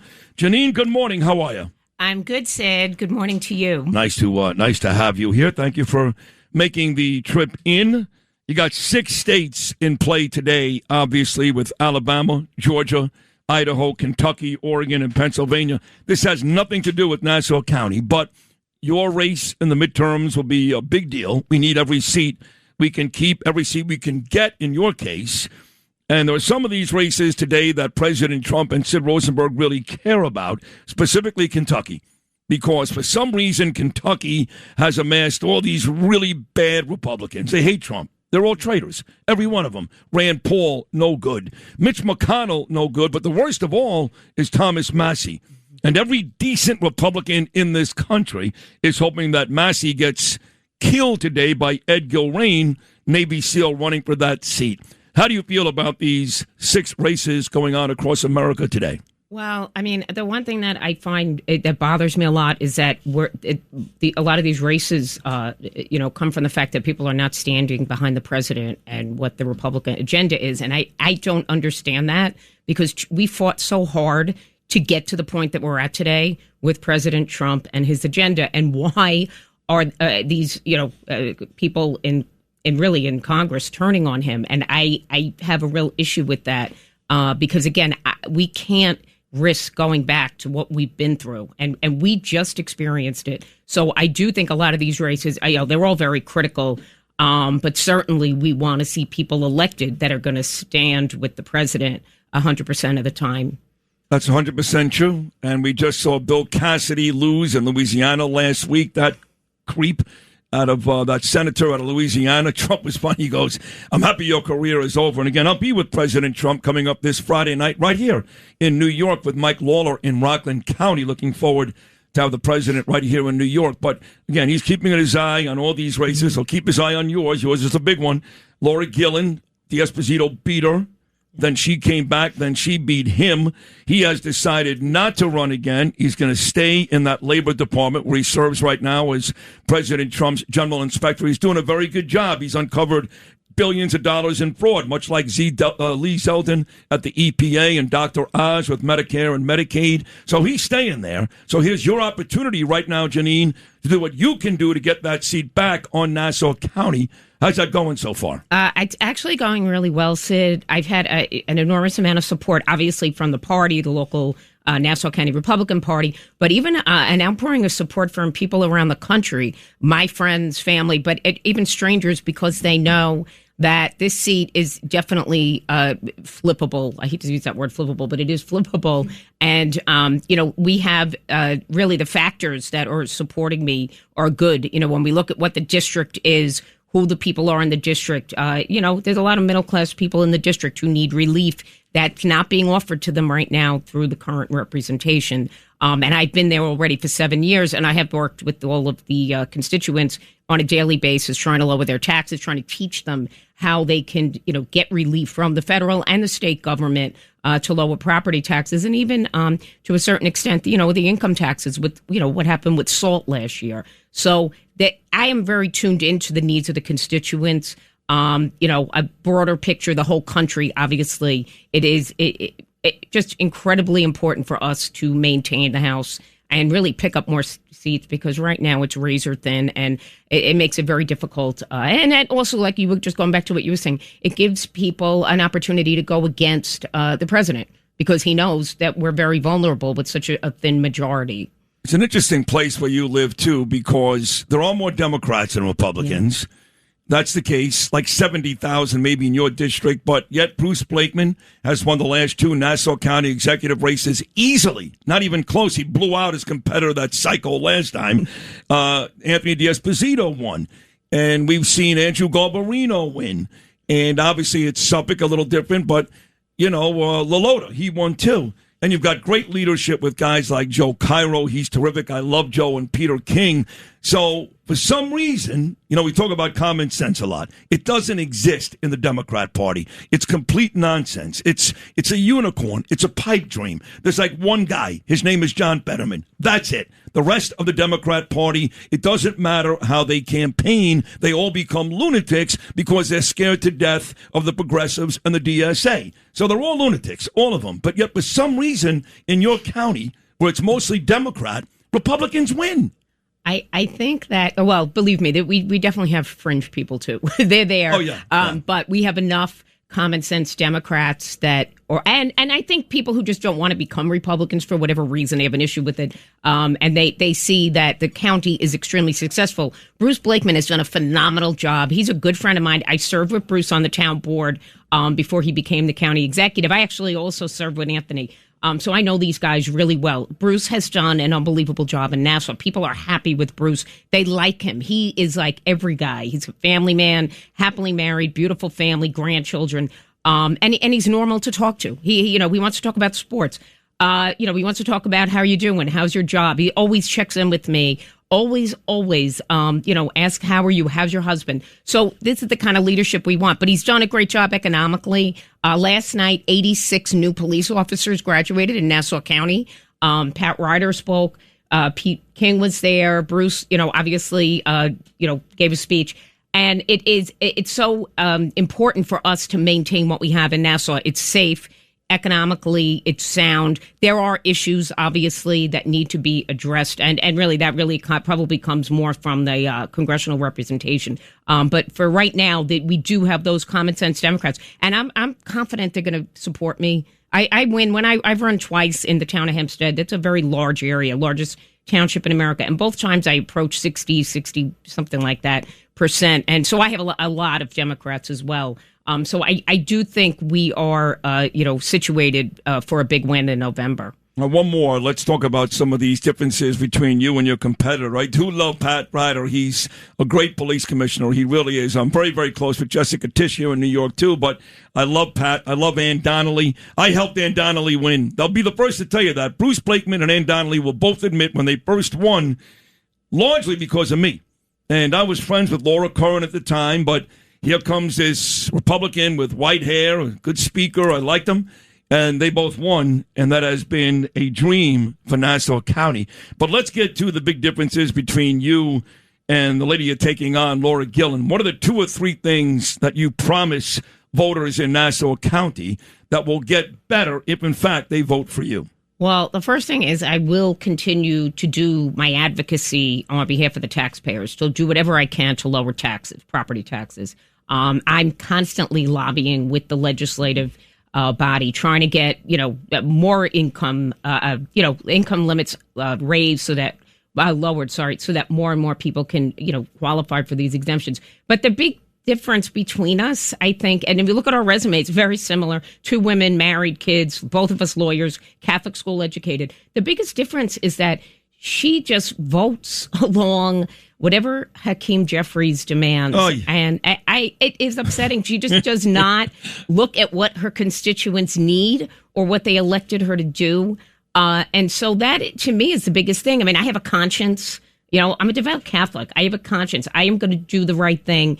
I'm elected to represent the people, and I take that very seriously. Listen, I'm not spring chicken. I'm old. You look great. We're the same age. Oh, is that right? Yeah, 1967. Okay. That's it. So that means I'm old too. Thanks. Yeah. But I feel like I'm at a point. My kids are getting older. They're going to start getting married. I could probably retire in a couple of years, but I'm doing this because I really care about the people in Nassau. I care about my family. I have 5 kids. I have my family, the entire family lives out there. There's about 30 of us. That's just the immediate family. I have my 2 sisters, my brother, 17 nieces and nephews, 5 great nieces and nephews. Where are you guys? What towns exactly? So it's called the Village of Belrose. It's right next to Floral Park. Yes. And my one sister is in Floral Park. My other little sister, Jackie, and my brother John lives across the street from me with my dad. That's interesting. But so we're all there, and it's not just about my family. Obviously, it's about families. I go to church on Sunday. I see massive amounts of people, and that's what I want to do. I want to continue trying to advocate for people, and really, senior citizens, veterans. These are people that have been left behind. Especially during the Biden years where we had open borders. And that's another thing, that Gillen did not really support, closing the border. How can you leave the border open? And that's another thing that I worry about because my little village borders Queens. And believe me, I grew up in Middle Village, Queens. I love the city. But I saw what happened with the open borders. These illegals are coming into my village. It was just a very bad situation, somewhat dangerous, riding around on these scooters. Pat Ryder actually had to come into my village and give a presentation, and they were arresting people left and right. So it just became untenable. I can't go back to that. So I'm all in, 1,000%. I got Chairman Cairo is unbelievable. I mean, you know him. He's amazing, amazing, and he's got my back, and I trust him. So I'm all in. You're good. Now you've got the 5 towns too, right? I do. Yeah, I'll be in Hewlett later on tonight. What's the name of that place? I think Tommy Leonard told me. Sewanee. Beautiful. I guess it's a golf course. Oh, that's a gorgeous golf course. Yeah. Oh, I'm going to be in the 5 towns later too for something. I have 3 dinners tonight that I'm going to. One is, I think it's Cedarhurst. Yeah. But I'm love Cedarhurst too. 2 of my oldest sisters are married in Cedarhurst. I was bar mitzvahed in Lawrence at Beth David. So I know the other 5 towns very, very well. Well, it's great to meet you in person. I think you're terrific. I really do. I think you're going to win, and we're going to do everything we can here on Sid and Friends in the morning to help you do that. You've got the great foundation, like you talked about, with all those terrific people out there in Nassau County. You know the issues. You're very smart. You've had political success in that county before. You're ripe for a victory, Jeanine, so let's get it done. Thank you so much, Sid. I really appreciate you having me coming. I wanted to make a personal connection with you. Nice to meet you. You're terrific. Jeanine Driscoll right there. She's running against Laura Gillen in Nassau County, and hopefully she's going to get us that Congress seat back. My prediction is she will. Sid and Friends in the morning on the Red Apple Podcast Network. Sid and Friends in the morning on the Red Apple Podcast Network. All CNN is doing all morning long is talking about how much this country hates the Muslims, which, again, I felt badly saying because there was a tragic event that included innocent Muslims being murdered yesterday, and my heart goes out to those people. But they can't wait to talk about the Muslims, Islamophobia, the same thing this idiot mayor does, when the truth is this country is not crazy about anti-Muslim. They're crazy about anti-Jew. That's it. It's not even close. Sorry, I know yesterday was awful. Tragedy, all those things. It's not even close. But Mamdani and these networks, they're dying to make it close. Equal, equivalent, whatever word you want to use. So these rallies don't work. So I got a call from Brooke Goldstein yesterday. She's a big-time attorney, lawfare attorney. She's going to join me in about 30 minutes. She said, Sid, we need you. So it's how bad I am, Lou. Because I say no to about 100 things a week, and I say yes to about 5 or 6 things a month. That's about it. How many? 5 or 6. Is that too low, you think? No, I just didn't get the number. Now it's about 5 or 6. Yeah. So basically, one big one a week. Yeah, basically. Maybe like this week I did. Next week I'll do 2, Jerusalem Post and MJE. But she said, we need you. She said, you're the leader. I said, well, I was very, very honored and humbled. And there's already a big flyer out, which has me speaking. But I tell you how out of touch I am. I've been saying all morning long that I will be doing this. I never come at night, never. It better be right after the show. This one's at 7 o'clock tonight, and I've been saying all morning it's outside the New York Times building, which would make sense because this Pulitzer Prize-winning writer, Christoph, this lowlife, who tried to sell a story where Israelis were training dogs to rape Palestinian prisoners. This guy should be fired and never work again. But it's not outside the New York Times building this rally Tuesday night. It's outside Gracie Mansion. Oh. So hopefully Mamdani will be walking the dog or just coming home. I mean, there's nobody in New York that wouldn't pay just to see me and Mamdani kind of right next to each other, face to face, even by accident, somewhere in New York City. I think people would pay for that. Oh, those pictures will be all over the post. They'll be everywhere. Yeah. See, Bo Dietl had that situation at the White House when the mayor came walking out of President Trump's office, and he was walking in, and Bo handled it great. I love Bo. But Rosenberg Mamdani would light this city on fire. May happen next Tuesday night. Anyway, talking about the great cop and Uncle Bo, we love Bo so much. Here he is for his Tuesday appearance, the great Bo Dietl. Bo, good morning, buddy. How are you? Good morning, Sid. And, you really got to think about running for mayor. That is not an easy thing. They'll come at you all different ways. You'd make a great mayor, Sid, but in reality... Hold on, stop. Don't talk anymore. Give yourself a breath there because I got to cut this up. I got to add, I've got Lara Trump, I've got Bruce Blakeman, I've got KT McFarlane, Rachel Campo stuff. Yeah, I got the president, too, between us.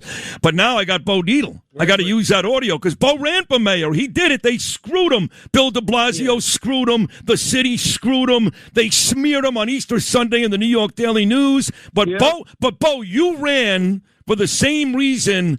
Well, I would even consider it because you'd have to be a crazy person to run for that job in this city. But you did it because you legitimately love this city. I love this city so much. My kids, my grandchildren are here. And before I get into my Mandami thing, let me tell you, I'm just happy that the Long Island Railroad strike is over. A lot of people don't understand. The MTA is run by elephant ears. Jano Liba. He's got ears like a friggin' elephant. And on top of that thing, a lot of people don't know what's going on with the MTA. This guy should be taken out. We got to look at one thing. You're talking about this $23 billion budget. Then there's a $68 billion capital plan that all of a sudden now you got $1.5 billion in overtime. Look, I support all union guys, but some of those union guys on the Long Island Railroad were making up near $400,000 a year with their overtime. What? You know who was put out? The 300,000 people using it, and people that work for me that couldn't get to work, taking 3-4 hours. So before you go on strike, learn who you're going to hurt. You hurt the people. You got your raise. You got that. I support unions. Well, I'm part of unions, but let's be real about it. Who suffered from this? The people that couldn't travel on the trains. You want to negotiate, you negotiate. The only problem is when you got a guy like Jano Liba, elephant ears, you can't negotiate in good faith because the guy don't have a clue. And it's just, I'm glad it's over. I'm glad everybody got everything. That's a lot of money, for these guys making up near $400,000 a year. That's a lot of money. So congratulations, Long Island Railroad Union guys. You guys did very good. Don't do this again. Don't hurt the people that take the damn train. The only thing I don't want to hear today, because that was a great job there, Bo Dietl, great job. What I don't want to hear today is anybody congratulating the governor because all she did was cause issues with this. She did nothing to help. All she did was cause issues. Okay, and here, now we're going to stepping right in there. A lot of people don't understand what happened. See, Mondumi, he is running the city with fear. Oh, I need $8 billion. It's going to be short. He knew damn well that he couldn't run. He couldn't balance the budget. And then all of a sudden, the $8 billion, where do you think it came from? $2.3 billion came from deferring pension payments. They're borrowing from pensions. People understand something. So every fireman, every cop sanitation workers. That means for every dollar they rated today, you're going to owe $1.61. That's what they're doing. They're not balancing the budget. They're borrowing from Peter to pay Paul. And on top of it, what do you think this all happened about? That snaggletooth governor, that buck-tooth woman with that eye, she's got that eye makeup. Enough with that eye makeup. You look like a horror flight. She comes in there. You know why? She wanted one thing. She wants to suck up to Mondummy because she wants the Democratic votes of New York City. That's why she's doing this whole thing.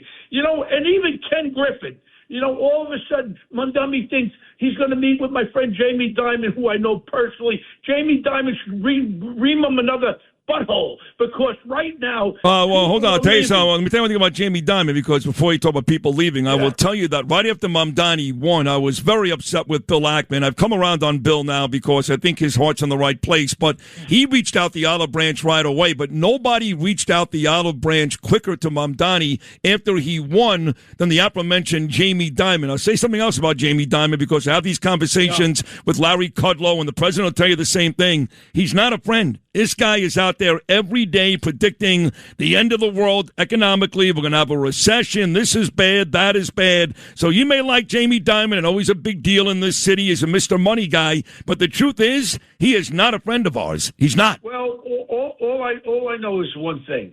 When Mondummy talked about the working class, right? He raised the fees for ambulance rides and ESM treatment, increased parking tickets, bus lanes, expanded the permits. He's taxing the rich bullcrap. He's taxing the everyday people. People don't realize. It turns out that the young people that voted for this scumbag, the 20 and 30-year-olds, the jobs are not there. The rents are rising like crazy. And you know what? Something this word affordable, he is doing nothing. He's a piece of garbage. And then we're talking about with the cops. He blames the cops for the overtime. He loves to blame. And the reality is this guy is a piece of garbage. Now you got the MTA. I got to go back with this. The MTA hired a company. One of the companies that's taken over every security company in the world. They're a $23 billion company, Allied Security.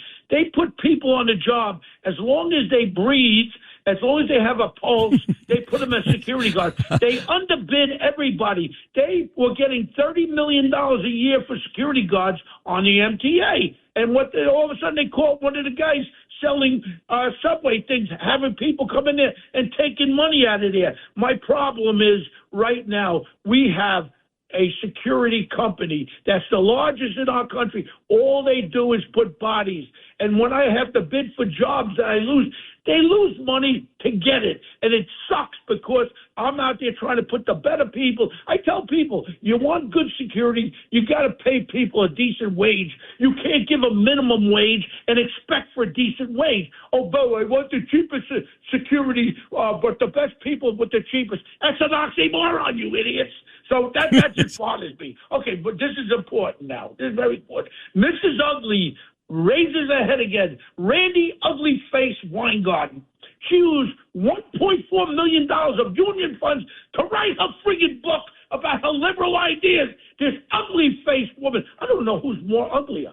She is ugly, and now she's taking money from the union. And on top of it, my guy is Elon Musk. I'm going to tell you about Elon Musk. First of all, I got to be very open about it. SpaceX, I got a little piece in there. SpaceX. Yeah. People don't understand something. What is Elon Musk? We saw him in action when he was finding all the fraud and all the theft in every one of our governmental institutions. He showed they're talking about somewhere between 30 and 35% of the trillions of dollars and federal contracts and federal monies there that are fraud and stealing. Elon Musk is one of the smartest guys in the world because he saw right through it. And right today, we're living. If we tightened up the theft, because we saw it's in Minnesota. Oh, just open up a Medicare office. Just put Medicare on it. Don't take your check. Nobody's checking this thing. Fraud is so outrageous across the board. And you know what? Elon Musk is going to be the first trillionaire. And I'm going to tell you something. Your phones that you got, It's a thing called, what are you doing right now? It's called Starlink. Every phone in the world will be Starlink. SpaceX, and I'm not trying to pump it up because I told you, I have a little thing in there. I'm not trying to pump it up.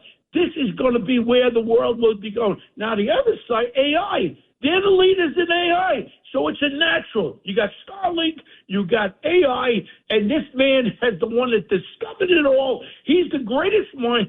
He hit on the fraud and the theft that was out there. I don't know why we shut him down. We should have let him continue, and he could have saved America. Billions, hundreds of billions of dollars. I think he had enough. I don't think we shut him down. I think the Doge you're talking about, he had enough. And look, you talked about it, Medicare and Medicaid. Dr. Oz is on that case. I mean, you had all these hospice centers in Los Angeles, big hospice buildings, not one person inside of them. We saw the great job that Nick Shirley did in Minnesota with autism centers and preschools. Nobody inside of them. New York's in trouble. Kathy Hochul, plenty of fraud here. So between, like I mentioned earlier, you've got Dr. Oz on the medical side. You've got Anthony D'Esposito on the labor side. You've got Lee Zeldin on the EPA side. President Trump's administration is doing a tremendous job. But it started with Elon, but I think Elon, Bo, had enough. Yeah, but you know what? Also, all of a sudden it's coming in out now about the BLM. Remember, BLM, this guy came out, this DeRusso. He called the movement total scam with the George Floyd. Nobody wants to know about that. And then the COVID scam, this ugly, she's not as ugly as the other one.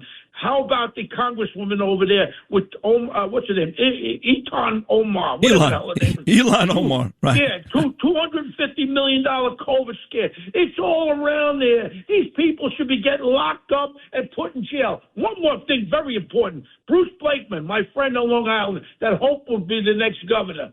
You know what? You know how many criminal, illegal aliens, including murders and sexual predators, in New York City? There are over 7,100 known criminals that they've released and are out there right now. What Blakeman has to do is go to the subway station where that 83-year-old Air Force veteran died and was killed by that illegal immigrant.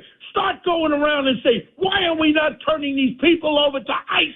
They are illegal criminals. Why not? I'm asking you, Mundummy, why not? Well, you know what? Your wife and you and your family should become victims, and maybe you'll look at it differently. I mean, thank you, Bo Dietl, for another amazing performance and appearance on the program. Usually that's when people start to come around, unfortunately. When it happens to them or somebody they love, they start to realize the seriousness.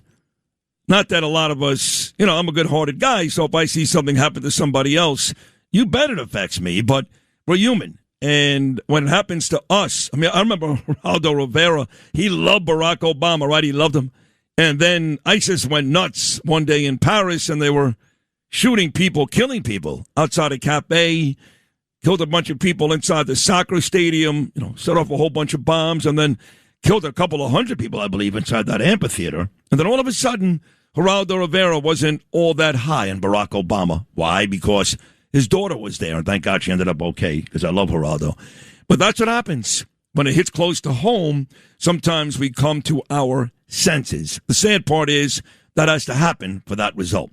We'll take a short break. Bo, you were terrific as always. Bo was great. Sid and Friends in the morning on the Red Apple Podcast Network. Sid and Friends in the morning on the Red Apple Podcast Network. But today is a very, very big day. The midterms, of course, are coming up in November, but not really either. They start before. We know that, thank God, that jerk-off senator from Louisiana, Bill Cassidy's career came to an end last week. Thank God for that, Nomi. We know that President Trump had a big night in Indiana a couple of weeks ago. All those senators that were against President Trump's redistricting, changing the maps, they all lost. All 5 of them lost. So a couple of good days for my friend the president, who looks like, again, I will see on Friday. Indiana, Louisiana, and today 6 of them, the 6 primary states today include Alabama, Georgia, Idaho, Oregon, Pennsylvania, and Kentucky. Now, I don't know what's going on with Kentucky. I've been there. I used to do a show, believe it or not, when I was syndicated when I first started doing terrestrial radio. It didn't take long. I was very fortunate. I went from being on internet radio to being on like 70 stations across America. You guys know that. Lou knows that. And there were two different companies that syndicated the show I did with Scott Kaplan out of Fort Lauderdale before I moved to New York in the year 2000. Got my job at 102.7 FM WNEW. One was the Sports Fan Radio Network, JT the Break, Fabulous Sports Babe, and the other was Joel Hollander and Westwood One. And we were on in a little place called Clarksville, Tennessee, who the Monkees actually mentioned once. Remember the last train to Clarksville? We were there. We did our show from a place called Gilligan's, right in the middle of Clarksville. And it is really right on the border of Kentucky by Fort Campbell, one of our great forts in the United States. So we went out in Kentucky one night. But I love the state. I love the college basketball, the people. It's a great state. For some reason, every backstabbing, and I mean this, treasonous politician in our Republican Party comes from Kentucky. Not all of them, but the majority. Mitch McConnell. Mitch McConnell for years has been a thorn in our side. He has not been a friend. See ya. Then you get this idiot Rand Paul, who is another guy that wakes up every day, and if Trump likes it and Republicans like it, he doesn't. Forget about his son, that loser, William, who came up at Mike Lawler at a bar in Washington, D.C. last week and told him he wished that all the Jews and gays were dead. Yeah, that's Rand Paul's son. We still haven't heard from Rand yet. I never liked that guy. But the worst of all of them, worse than McConnell, worse than Rand Paul, is this loser, Thomas Massie. And Thomas is one of those guys that all of a sudden starts caring about stuff that he never cared about before, if in fact can come back and harm President Trump. If you don't know that, you don't know anything about politics. He's not a good guy. He's not on the side of right. He's on the side of, I can't stand Trump, so whatever he's for, I'm against. And let me find stories that'll make the president look bad, even if the president is not involved. So I had this conversation with Brian Kilmeade, our colleague here at WABC, the great TV guy too.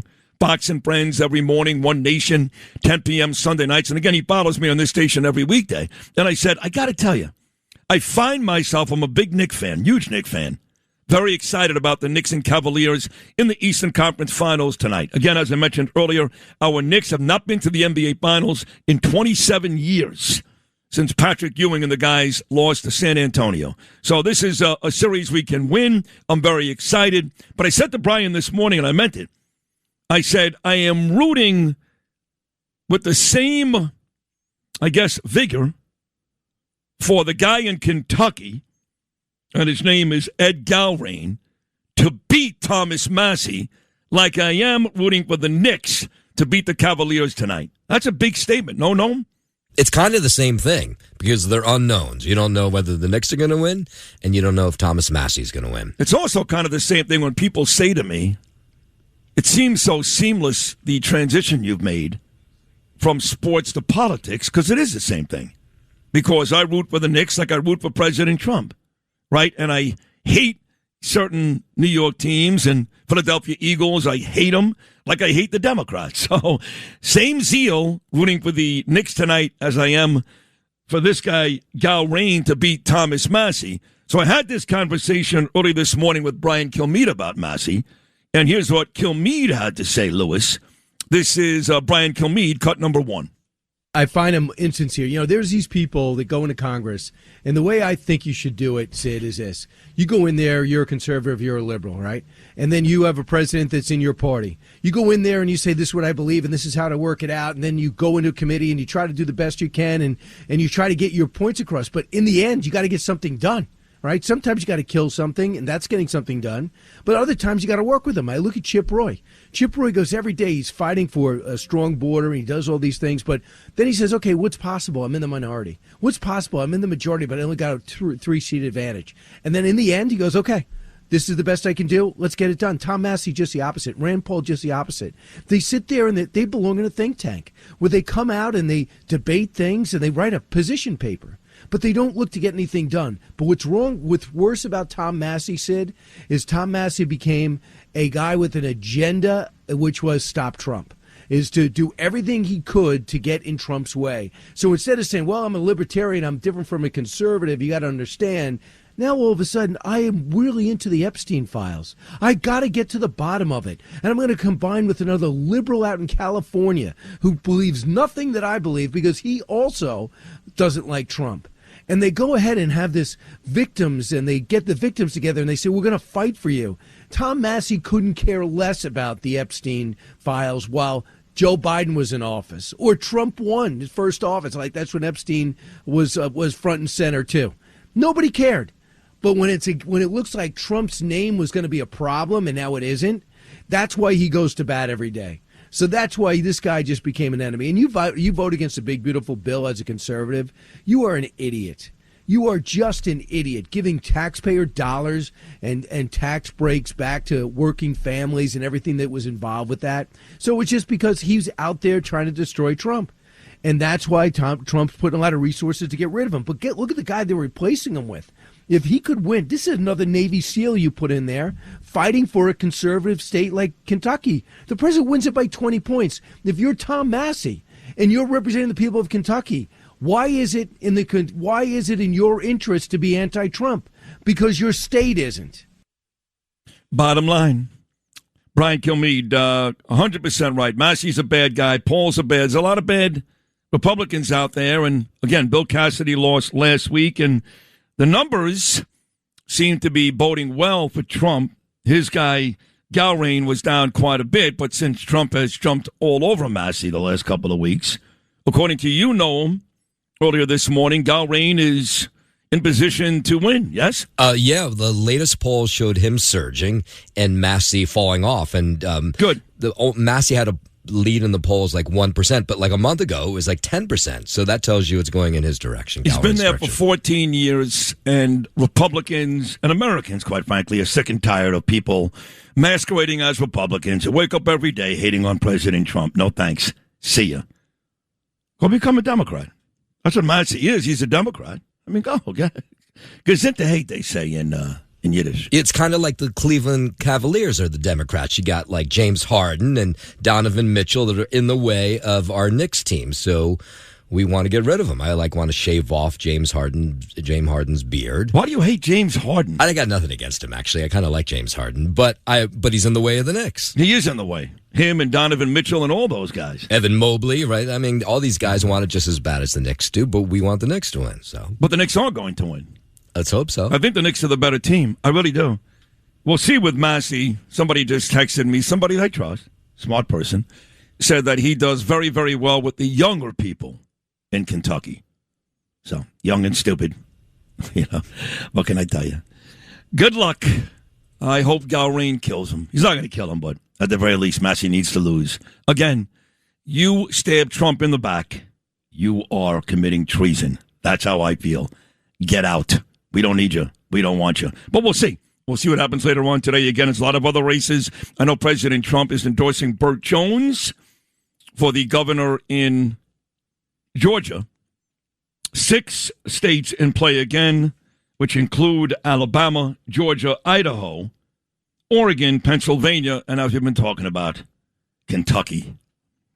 So we've got, 3 great guests still to come, talking about the Knicks and Cavaliers, the Hall of Fame voice of the NBA Finals, and, of course, the voice of the New York Knicks, my dear friend of over 25 years, the best in the business, Mike Breen. He's going to be here at 9:35. That's a huge one. If you like Fight for Fighting, we love Fight for Fighting on this show. Big Trump supporter, John Ondrasik, he's going to be here. That's really cool that we got John Ondrasik.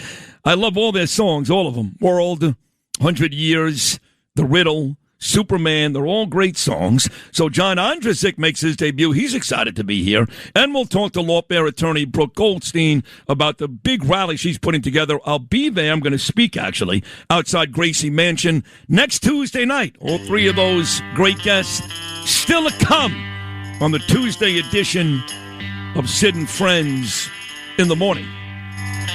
Take the last train to Pottsville and I'll meet you at the station. You can be here by 4:30 'cause I've made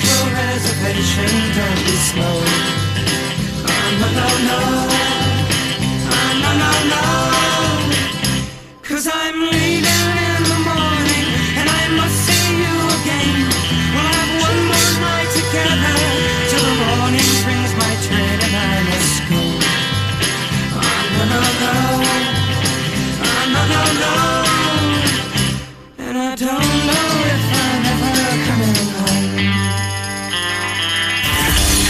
You talk. We listen. 77 WABC. WABC Traffic and Transit. Well, from the Apple Bank traffic desk, as you begin to travel around this morning, we got a couple of things. Still very heavy traffic on Long Island, as you would expect, heading westbound on the expressway, but it is getting better. You're still slow. Stop and go traffic from Jericho Turnpike all the way pretty much into Queens Boulevard. Most of it, though, is moving along at better than stop dead, that's for sure. But it is real heavy once you get past the Cross Island Parkway, getting into Queens Boulevard. Now, if you're on the Northern State Grand Central combination, be honest with you, it's a little bit better as you come inbound. Just a little stop and go, mainly stop and go traffic from Lake Success right on in to the Long Island Expressway just after the Kew Gardens interchange. Usual stuff down on the belt around Kennedy Airport. Up and down the Cross Island, there are delays pretty much the whole way, and the same thing as you get up into the Bronx on the Cross Bronx Expressway on the eastbound side. We still have those significant delays coming inbound from the Jersey side. Boy, I tell you what, you're almost all the way back to MetLife Stadium on the western spur of the Turnpike, all the way to the George Washington Bridge, and then bumper to bumper across the Bronx over to the Bruckner interchange again. The culprit was that earlier disabled tractor trailer. So extensive delays coming inbound to the George Washington Bridge this morning.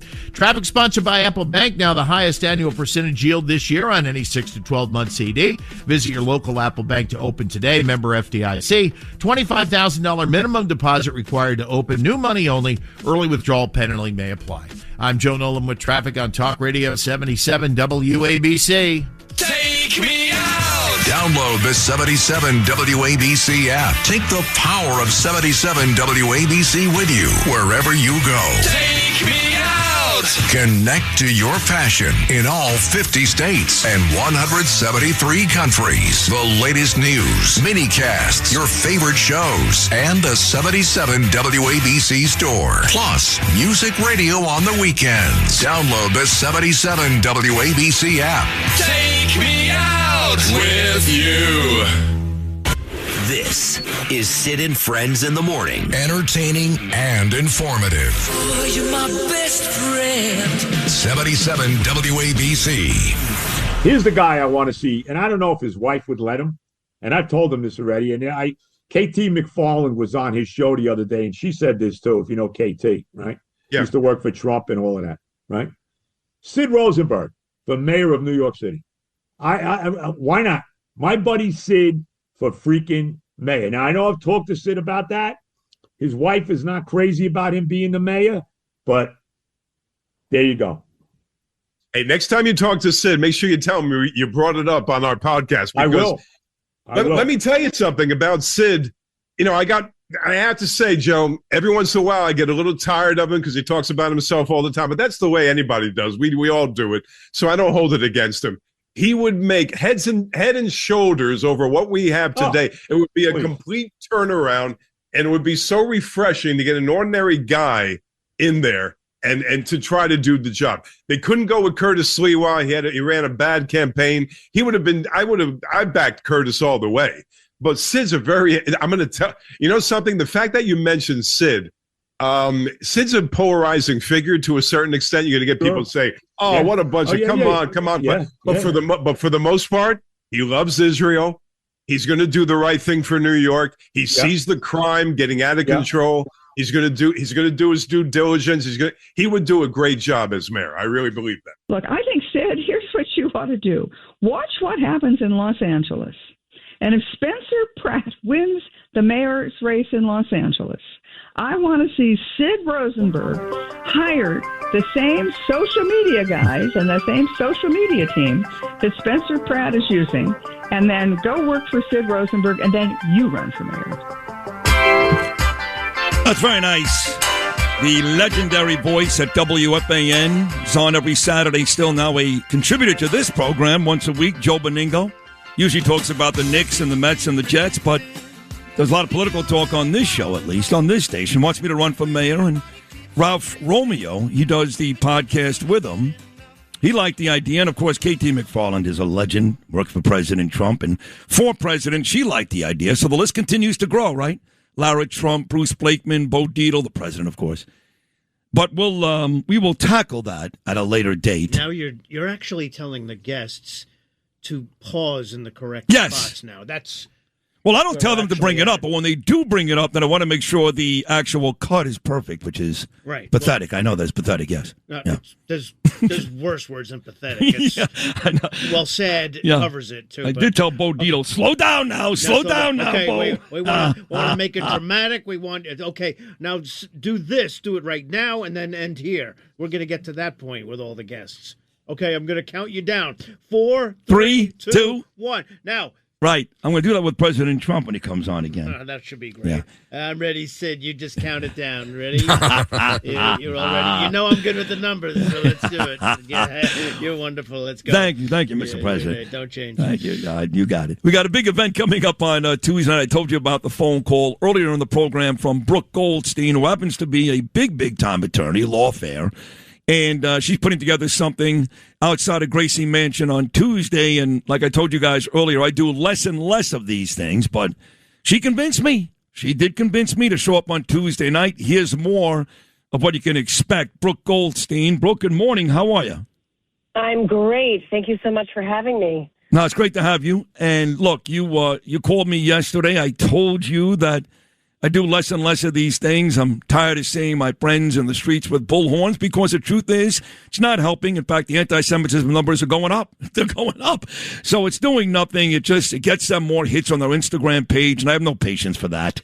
But you've got something cooking on Tuesday, which is a lot more meat to the bone than a lot of those rallies. So tell the listeners what's going on outside of Gracie Mansion on Tuesday night. Yes. So this Tuesday night, the 26th, we are going to be protesting Mamdani outside of Gracie Mansion, and this is really important for New Yorkers to show up and exercise their civic duty and stand up against extremism, whether it's Islamist extremism or the woke left, to come up and show up. And there is so much value to these protests. Like, it's not like we're gathering against anti-Semitism, because frankly, this is not about anti-Semitism. This is not just a problem for the Jews or a problem of Jew hatred. This is a mayor who literally represents the Islamist mobs that have taken over our streets all across the country, but especially in New York.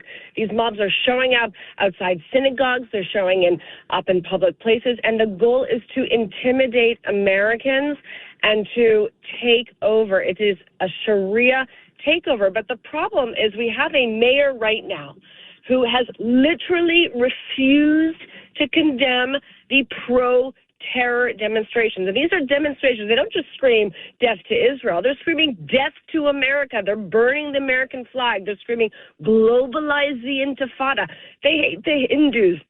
They hate the Christians. They hate the Jews. They hate all non-Muslims. And the refusal to condemn this, even from his own inner circle. I mean, he is promoting these inflammatory narratives about the Middle East, and it's bringing extremism and radicalism to our state, and we will not stand for it. And what is so significant about this rally is that it is an interfaith rally. We are going to be there with our Christian brothers and sisters, with our Muslim brothers and sisters. The Dominican Republicans are showing up.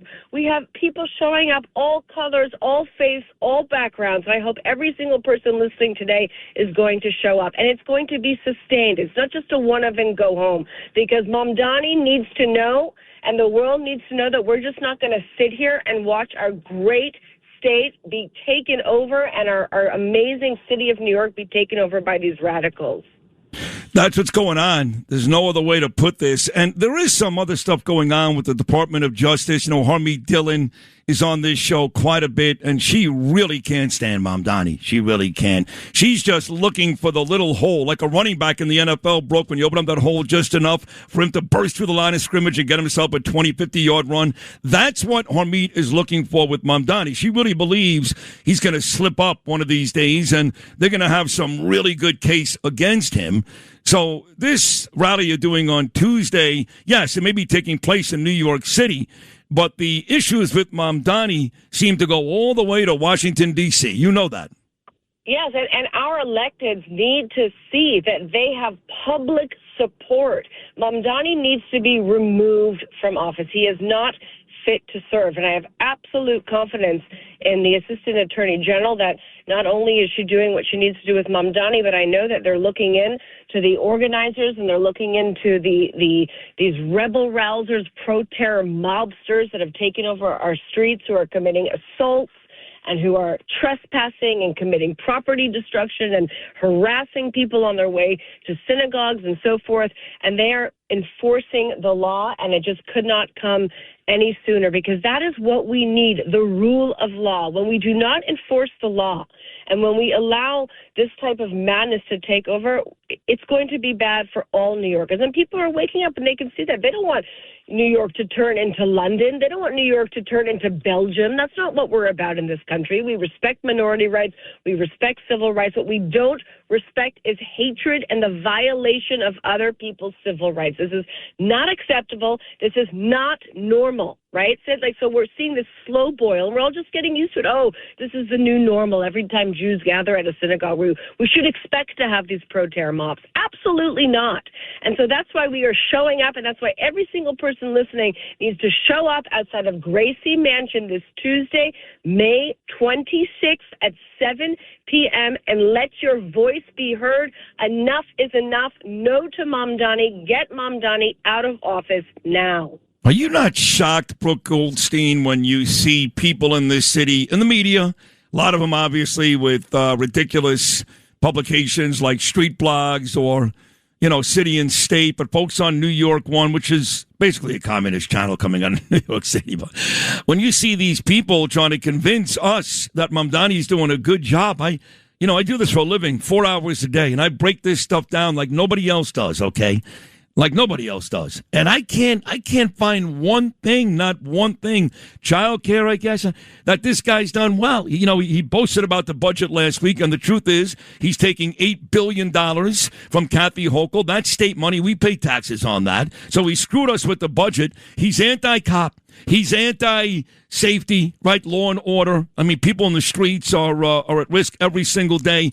You don't have to get to anti-Semitism. That's way down the list. There's 10 other things that this guy does terrible for this city. How are these people convinced that this guy is doing a good job? Based on what? But that's what I'm saying. That is why it is so important for the numbers to show up. They need to see that the public is not buying this BS narrative. That's why just last week we had over 400 people show up outside the New York Times after they published their ridiculous blood libel claiming that Israelis are training dogs to rape Palestinian children, Palestinian prisoners. That is just insane. Now they're publishing that they're using zucchinis. It's not even, physiologically possible. But the New York Times needs to know, the other publications need to know that the public is not buying this. And so it's one thing for us to, obviously listen to the radio and like and share everybody's Instagram posts and send each other emails and text messages how bad everything is. But there's no comparison to physically showing up in the numbers that we're going to get outside of Gracie Mansion to make the point. And I think once people see that there is real public groundswell of pressure and support to remove Mamdani, this is how we're going to see a change in the narrative about how it's covered. We're going to become the story now. I have one more for you. Are you getting, in terms of feedback and people that are set to show up on Tuesday, including me, are you getting a bunch of civilians, or are there also some political people, some power people here in New York City that are willing to join? Well, the lineup is now just being set, so I really encourage everybody to follow us on End Jew Hatred on our Instagram page, and we're going to be very shortly announcing the list of confirmed speakers. And what I will tell you is that every day there's at least 4 or 5 people who are calling us and saying, I want to show up, I want to speak. We have a lot of influencers coming. We're expecting over, I think now it's about 500 or 600 people who have RSVP to say that they're going to come. So this is going to be huge, Sid, and of course we have you. And we're very grateful that you're also going to show up as well. Well, I'm grateful that you reached out to me, so thank you for doing that. Like I said, I don't do a lot of these, but I really believe you've hit on something here, Brooke, coming from a different angle than the bullhorn in the street, because even though we're right, people tend to get a little tired. So I like what you're doing on Tuesday. One more time, Brooke, for folks who want more information, what's the best way to find it? So go to End Jew Hatred, which is our Instagram page. It's going to be on May 26th outside of Gracie Mansion at 7 p.m. All you got to do is show up and be there. Brooke Goldstein, great job as always. Nice to catch up with you. I'll see you Tuesday night. Thank you so much. All right, sweetheart. Brooke Goldstein right there, big-time attorney, lawfare. And, again, Homie Dillon, every day she watches what's going on in this city. You don't know who she is. She happens to lead the DOJ's Civil Rights Department. So she worked hand-in-hand with Pam Bondi. Now she's working hand-in-hand with Todd Blanche. But her and Leo Terrell and others are out there every day. And, listen, it's not just for the Jews. It's for black people. It's, now we had this tragedy in San Diego yesterday, so Mamdani can yell and scream all day today about how the world hates the Muslims. And the world does. There's a lot of Muslims that are murdered all over the world. That's true. Not in this country, though. No, there is no big problem with Islamophobia and Muslim hatred in this country. What happened yesterday was a tragedy in San Diego. But that is, I don't remember the last time a Muslim, a Persian person was killed. And they're looking for any reason to put it on the same line as anti-Semitism. They want Islamophobia to be right there with anti-Semitism because they hate the Jews and they're sick and tired of hearing about Jews being victims, even though the numbers are not even close. One stands at about 4% and one stands at about 60%. That doesn't lessen the tragedy of what happened in San Diego yesterday. I'm just giving you the facts. These are the facts. Anyway, 7 p.m. Tuesday night outside of Gracie Mansion. Be there. 9 o'clock hour, we got a couple of big stars. These are really big stars. Again, happens to be the voice of the NBA Finals. And your New York Knicks, with the Knicks and Cavs getting set to take on each other in Game 1 of the Eastern Conference Finals. Later on tonight at Madison Square Garden, the Hall of Fame voice of the Knicks, Mike Breen, will be here at about 9:35. And if you like the music, Five for Fighting, which I do, John Ondrasik makes his debut on this program. It's a big get. Sid and Friends in the morning on the Red Apple Podcast Network. Sid and Friends in the morning on the Red Apple Podcast Network. I'm a huge fan, and I'm glad he's here. Big pro-Trump guy, pro-Israel, and a tremendous talent. John, great to have you on Sid and Friends in the morning here in New York, buddy. How are you? I'm good, Sid. Thank you for having me. Oh, it's great to have you. And I'm excited to be a summer tour. I like Edward McCain also. Like him a lot. So that's quite a tour you guys are going on, yes? Oh, yeah, it's going to be a blast. It's still fun to get back in the bus with the boys and, go to an adult rock star summer camp. And it's going to be a blast. I was looking, too, at some of the members of your band. I mean, you got guys like Randy Cook. He's performed with Mick Jagger, Ringo Starr, Dave Stewart, Sean Hurley with John Mayer, Ringo Starr, Alanis Morissette, Peter Thorne with Chris Cornell. Yesterday was actually the 9-year anniversary of Chris's death, unfortunately. Melissa Etheridge and Don Henley. So it's quite a very accomplished list of musicians that follow you around the country, John. They are all stars, no doubt about it, but they're equally wonderful people, and I'm so blessed to play with them. Also, I do string quartet tours during the fall, and I have just amazing Broadway players with me, all kind of world-class string players. So one of the nice things about these permutations of Five for Fighting is I truly get to play with some of the best musicians in the world, and as I said, just wonderful people. You also toured with Post Malone a couple of years ago, right, when he was red hot? A little bit, yeah. We've done a few shows there, but I've been blessed to play with some of the greats ever, and of course the highlight of my life, most significant thing was the concert for New York after 9/11, and sharing the stage with the true icons of the world, and that's certainly a moment I'll never forget. John, could you believe, now that you brought that up, it's a very sore spot for me. I was on the air that morning, so I'm a big New York Giants football fan. And the Giants had gone to the Super Bowl the year before, and we got killed by the Baltimore Ravens. We've only lost one Super Bowl. We're 4-1. Eli Manning, 2-0. Bill Sims, 1-0. Jeff Hostetler, 1-0. But Kerry Collins got blown out by Baltimore. But the league rewarded the Giants with the opening Monday night game the next season. So Monday night, September the 10th, 2001, the Giants went to Denver. They got blown out by Brian Griese and the Broncos. And they're coming back the next morning, and their late head coach, who was a very close friend of mine, Jim Fossil, said to me that when they taxied and their plane pulled up to Newark Airport very early Tuesday morning, that the flight that crashed in Shanksville, Pennsylvania, was making their way towards the runway. How chilling is that? Oh. Wow. Still 25 years later, it gives me chills to think about that. And, wow, yeah. Again, I think for many of us, 9/11 almost seems like yesterday. I actually wrote a song called Tuesday.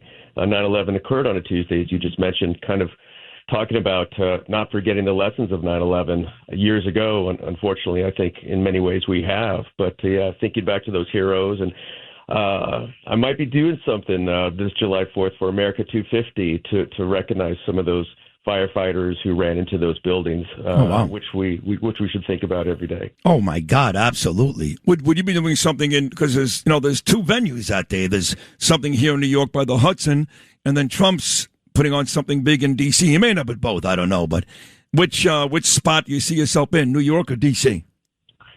It hasn't been confirmed yet, but if it happens, it will be in New York, and Wow. it will be something very special. And I know we're going to talk about it. Alona Well, who I played Superman with not too long ago, may be joining me for that, Sid. And boy, Huge. Wouldn't that be amazing? Oh, Wouldn't huge. that be amazing? I actually played your rendition of your great song Superman with Alone yesterday, and Lewis loved it too. My guy, he's a music genius. He thought it was fantastic. So that'll be amazing. You said that we seem to forget here in New York. Maybe not. No, we did. And I'll give you the one indication. And I know there was a tragedy in San Diego yesterday, and we are actually mourning today, no question about it, for those innocent Muslim people that were murdered in San Diego yesterday. But one thing has nothing to do with the other. The fact that this city voted in Mamdani as our mayor says, John Ondrasik, we forgot. I think it's as simple as that. No, sometimes facts are facts, and it breaks my heart. I certainly love New York. I love New Yorkers. I love all of you, and I have a lot of history there. And my daughter went to NYU, and to see someone like Mamdani 25 years later after the towers came down, elected, whose wife loves to like posts about the atrocities of October 7th. You never would have believed it. You never would have believed it. But you know what? Here we are, and we still have to fight the good fight. I believe New York will come back and turn around. We're seeing some signs in Los Angeles. Maybe even, we who've lost our mind in California might be having some common sense. But you got to fight the good fight, and I know you do that every day, and I'm grateful for that.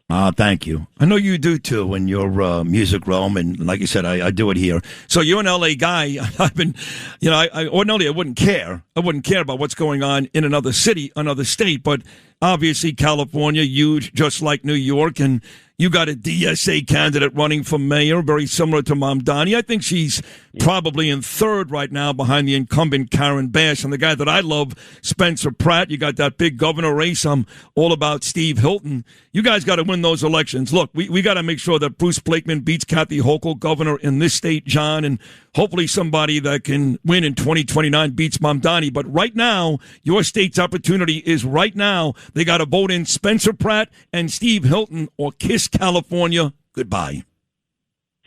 It breaks my heart again for California, my home state, and to see how it's kind of crashed and burned. And we have a family business out there, and again, it's most of my friends have left. You see people just leaving, deserting.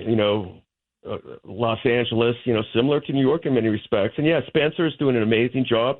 Has a tough hill to overcome. He's 4-1 Democrats, but I do think we're seeing signs across the country. You even see in Deep Blue, Oregon, you have a candidate for governor that's kind of neck and neck. And so again, I think some of these states, even Democrats are coming to their senses. And I think just having the fire yesterday in California, near my house, actually, in Thousand Oaks, that's reminding people of the catastrophe that Karen Bass has been for Los Angeles. So again, is it enough to have Democrats kind of, again, find their senses? I don't know, but you see the trends moving in the right direction, and I believe New York also will come to its senses. And but again, you're right. If you would have told me 5 years ago, somebody who basically spouts river to the sea and will become the mayor of New York, I wouldn't have believed it, but here we are. And like anything, as Americans, we fight for freedom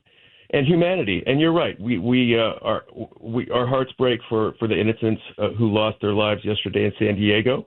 Because we're happy to say that. Unfortunately, when Jews are massacred or murdered across the country, you hear very little from the left. Often they still blame Israel for that. So that's the world we live in. We're fighting for civilization. This is the fight for civilization. And, I'll continue to do that. You'll continue to do that. And we will win because right is on our side. I think you're right. And, John, we mentioned the Elon version of Superman you guys did. I remember Bono and U2. They changed the lyrics for one of my favorite songs of all time, Pride. I think they were performing in Vegas. It may have been in the Sphere. And he, changed because Pride in the Name of Love, that song's about the Martin Luther King assassination. Now, you know that. Yeah. But he changed the words to the October 7th instead of the April assassination. And you did that with Superman with Elon. Again, we played it yesterday. Where does this love for Israel, which is beautiful, and I'm right with you, I'm going back to Israel, I'm back in 3 weeks. Where does all this come from for you? I'm not Jewish. If Listen, by the way, that's why I asked you that, because to be honest, John, while I appreciate my Jewish brethren, my brothers and sisters, I appreciate you more. Every time I hear a Christian or somebody who's not Jewish say, I'm not Jewish, but I love Israel, it gives me hope. Well, again, to me, that has nothing to do with religion. If Hamas is not evil, nothing is. Again, this is the fight for civilization. Look, Israel is a democracy. It's this little speck in the Middle East, surrounded by enemies who want to destroy them. And why wouldn't you support Israel, who's literally the tip of the spear to fight against this kind of leftist, Marxist worldview that is indoctrinating our children, taking over our universities, flooding the media, existing in Congress. So why wouldn't you stand with Israel? That's to me, it's clear. There's no moral kind of relativity here. If it's either good or evil, and frankly, Sid, I choose the good, and Israel's the good, and it has nothing to do with religion. God bless you. You have a cool story about one of these songs. I remember Bono, going back to U2 for a second, saying that I think he was in a restaurant or a diner when he wrote "Angel of Harlem." And he wrote it on a napkin, And even Lee Greenwood wrote that great song, like in the back of a truck or something. You'd be surprised some of the songs that are the favorites of all time, where they were actually penned and where the artist was. So I don't care if it's The Riddle or 100 Years or World or Easy Tonight or Superman or Chances. You have a cool story about where you penned one of these songs? Yeah. Superman was a gift. I wrote it kind of from beginning to end in 45 minutes. The joke is I've been looking for that 45 minutes ever since, but that's another story.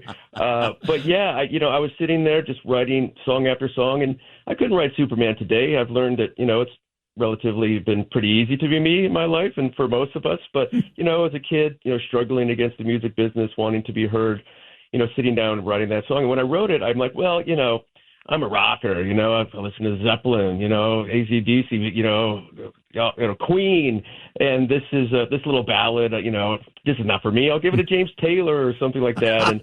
And my producer Greg Wattenberg, a great New Yorker, said, "Dude, you got to put that little song on your record." We even called it a little song, and here we are, 25 years later, and Superman is now has a new life as a song for the hostages and for Alone, and to sit down with Alone after he spent 700 days in a Gaza tunnel and sit with him and play and sing that song was truly a spiritual moment. I kept finding myself touching him to make sure he was real. And again, that experience I think is a victory for all of us who've stood for the hostages, all of us who stood for Israel and America and freedom and everything we're talking about. There's been so much vitriol and lies thrown against Israel through the Free Palestine con job. That moment, I think, gave so much of us, including me, strength to know we're on the right side, and Alone will continue, to kind of be a shining light for all of us. And at the same time, Sid, we have to recognize the hostages and the families whose loved ones did not come home.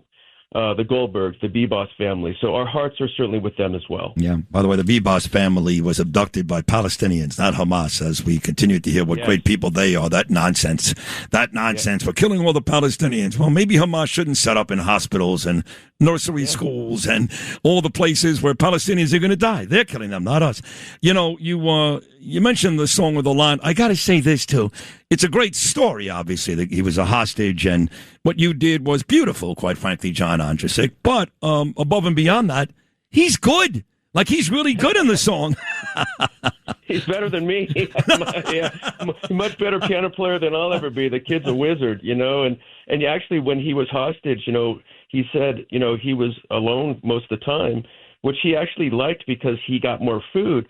But to kind of keep himself sane, he would kind of play the piano like on his body and play songs on himself. And when he got home, I think the piano, sitting at the piano again, was a great healing tool for him. You know, just reminds us how music could be so healing, just like, frankly, after 9/11. So he is an incredibly strong guy. You know, he said, when I said to him, what's the thing you miss the most? He said, you know, a chocolate shake with Baileys.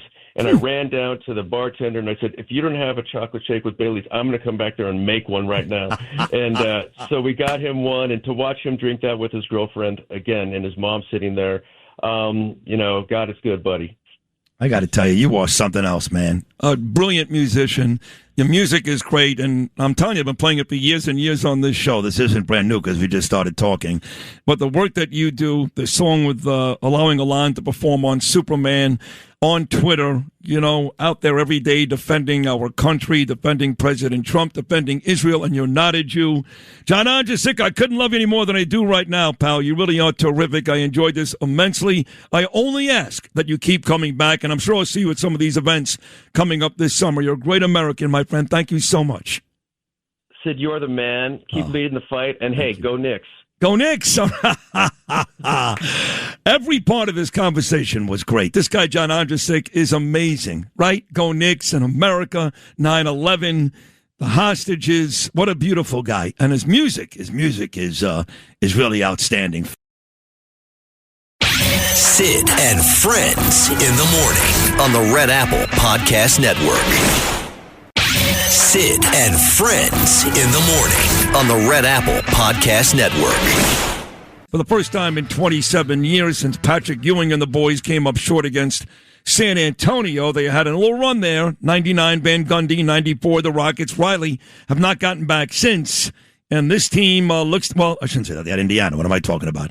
But this team looks to be special. This team can actually win and move on to the NBA Finals. That's what Knick fans expect. They expect us to beat Cleveland and take on the winner of Oklahoma City and San Antonio. Here he is, dear friend and the best NBA voice ever, Mike Breen. Mike, good morning, buddy. How are you? I'm good, Sid. Very special thanks to our man Lou Rufino for playing a little Jethro Tull in there. He knows. He never forgets. He never does forget. That is attached to you like the Knicks. I mean, are you happy about that? How is that for you? I'm a huge Tull fan. I'm boycotting the Rock and Roll Hall of Fame until they get them in the It's one of the worst things I've ever seen from the Rock and Roll Hall of Fame, which is a great place. But they need to get Jethro Tull in there. You know, I agree with you. This is clearly anti-Semitism. It's crazy how they're not in it. Absolutely crazy. Well, why not? Well, I guess Ian Anderson is not very likable. I don't know. That's what Lou told me. Oh, I didn't know that was the reason. I don't know. I agree with you. They should be in the Hall of Fame. Let's get on that, okay? Noam, send a letter to somebody, will you? We want Jethro Tull in the Hall of Fame, okay? I'll get on it right now. Mike's in the Hall of Fame. Mike's in the Basketball Hall of Fame, of course, because he's the best, the absolute best. And we got this Eastern Conference Finals coming up, but yesterday, you probably weren't listening. You may have been traveling back from Detroit, where you did the Game 7 for the Pistons and the Cavs. But making his second appearance on Sid and Friends in the morning, late yesterday morning, Mike Breen was the 27-year-old. How about that? 27-year-old Wyatt Imus. It's crazy, right? Crazy to think about that. Yeah. I heard the first time you had him on, and he's such an impressive young man. It just to think that the I-Man now has a 27-year-old. God rest his soul, but That's wild, but very impressive young man, don't you think? Oh, I love him. He is a very impressive young man, very respectful, very nice. Had a long conversation with Deirdre yesterday about Wyatt. And, look, we go back a long way. You were part of that show even before me. But like you said, Wyatt is now 27 years old, and your best buddy, really your best buddy, and I loved him dearly, but he's got 2 grandchildren now, Bernard McGurk. So when you think back to all those great years together, Mike, and all the fine people we met, and now we're talking about kids and grandkids, and our friends have left us. Yeah, it goes by very quickly. I think of Bernard quite a bit. Thankfully, there's still some videos that I pop on every once in a while, and it makes me laugh every single time. A special, special guy. Wyatt Imus, he is and was a very, very special guy, and I miss him dearly, and so does our audience.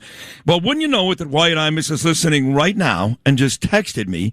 He said, Mike Breen is the man. I've been texting with him for a while now. A little bit, he said. So Wyatt is listening right now, Mike. How about that?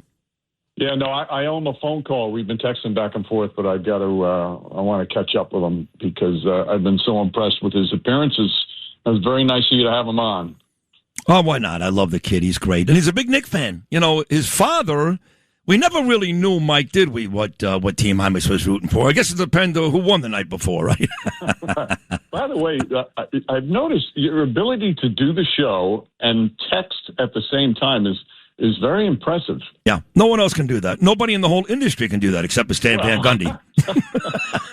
I don't know if that's the case, but you have that ability to be able to talk and text at the same time. So you've never done that sitting at the Garden during a Knick game? You've never called a play on the court and texted row at the same time? That never happened? No. What now? During timeouts, I might. Right. I'm not good enough to do both at the same time. So. I think you are good enough. I think you're great. So look at this series. What a wacky series between Detroit and Cleveland, right? The home team, they held serve. Detroit won the first 2 at home. Cleveland went home. They won the next 2. And then the road team won every game after that, and they won by big numbers. The home team wasn't even competitive. I don't remember a series like that. Yeah, it was the last 2 games were 2 of the strangest games because you had the Cavs a chance to clinch on their home court in Game 6, and they played probably their worst game of the playoffs. Then you have Detroit after that inspiring dominant win in Game 6 to force a Game 7 at home, and that's one of the worst Game 7 home performances I've ever seen, and it was shocking because. They were a team that was so good defensively. They could still win even if they shot poorly, but their defense let them down. And that was shocking because they were as good a defensive team as any team really in the league all year. What's interesting is when the Cavs got Harden, and I don't follow it as closely as I used to, obviously, because I spend a lot of time talking about, I don't know, Israel, Iran, President Trump, but I follow it pretty closely. And I know that Jim Harden is a Hall of Fame basketball player. Now, look, he has had his rough goes during the playoffs and hasn't played well a lot. But I always say this, Mike. Give me that Hall of Fame guy. Let me take my chances. People are like, oh, Cleveland's done. He's a cancer. He never shows up in a big game. Give me that Hall of Fame guy. I'll take my chances. And it looks like Jim Harden has paid off. Well, first off, you must know him well because you're the only person I know that refers to him as Jim Harden. That's correct. No, I actually texted him. Now, you're laughing because you think I'm kidding. Texting you now, too? Yes. I get texts from BB, Trump, and Jim Harden. No, you're right. It's going to be a long, tough series. The Cavs are really good. They went through, obviously, changes. Midseason, they made this huge trade, and they got a couple of key players who really helped them. And Harden, I keep saying this, continuity for a roster is so important for success. So it takes a while sometimes, especially when you have a guy like James Harden, who has been ball dominant in his career, not as much as he used to be, but it takes a while to get comfortable and get in rhythm when that's now your point guard. And they did well in the regular season. They've had their ups and downs in the playoffs, but they're a dangerous team. I mean, He's had some brilliant playoff games in his career. He's had some really rough ones, too. But he's capable of throwing up 30 easily. And he has torched the Knicks in all the games he's played against them all regular season. He's never played the Knicks in the playoffs. So he could be a problem. And then you add his backcourt mate in Donovan Mitchell, who's one of the great playoff scorers of all time. You throw in Mobley and Jared Allen. Those are two terrific big men. It's going to be a really, really hard series. I agree with you. But look what the Knicks did, right? They're down 2-1 to the Hawks. And I remember I had Stephen A. Smith on that morning when they the morning after they fell behind 2-1. And I said, Steve, the happiest guy in the world is right now. And he said, who would that be, Sid? I said, Tom Thibodeau. Right? I mean, they got rid of this guy. He was 2 games away from the NBA Finals, seemingly doing a very, very good job. They get rid of him, and now Mike Brown is losing in the first round to the Atlanta Hawks. By the way, the Knicks have not lost a game since. They've won 7 consecutive games, most of them in incredibly dominant fashion. He's going 9 deep, which Tom Thibodeau could never do. So clearly the change to Mike Brown, at least so far, seems to be helping the Knicks in these playoffs. Yeah, Mike Brown's done an exceptional job. Tom Thibodeau did an exceptional job. It was a risky move. But what Mike Brown, he brings some different things to the table. And I've been so impressed with 2 things. Number one, how he didn't panic after it was 2-1. And as you know, here in New York, it's Armageddon when the Knicks are on the verge of maybe getting eliminated. Right. But he didn't panic, and he made some adjustments. And he's very open to suggestions from his assistant coaches, from the players on his roster. And he's not afraid to admit, you know what, this idea worked. It wasn't my idea. It was my assistant's. Or as the players came and told me they wanted to do this. And that tells you something about it, that he knows he doesn't have all the answers. He knows he's still learning about the team.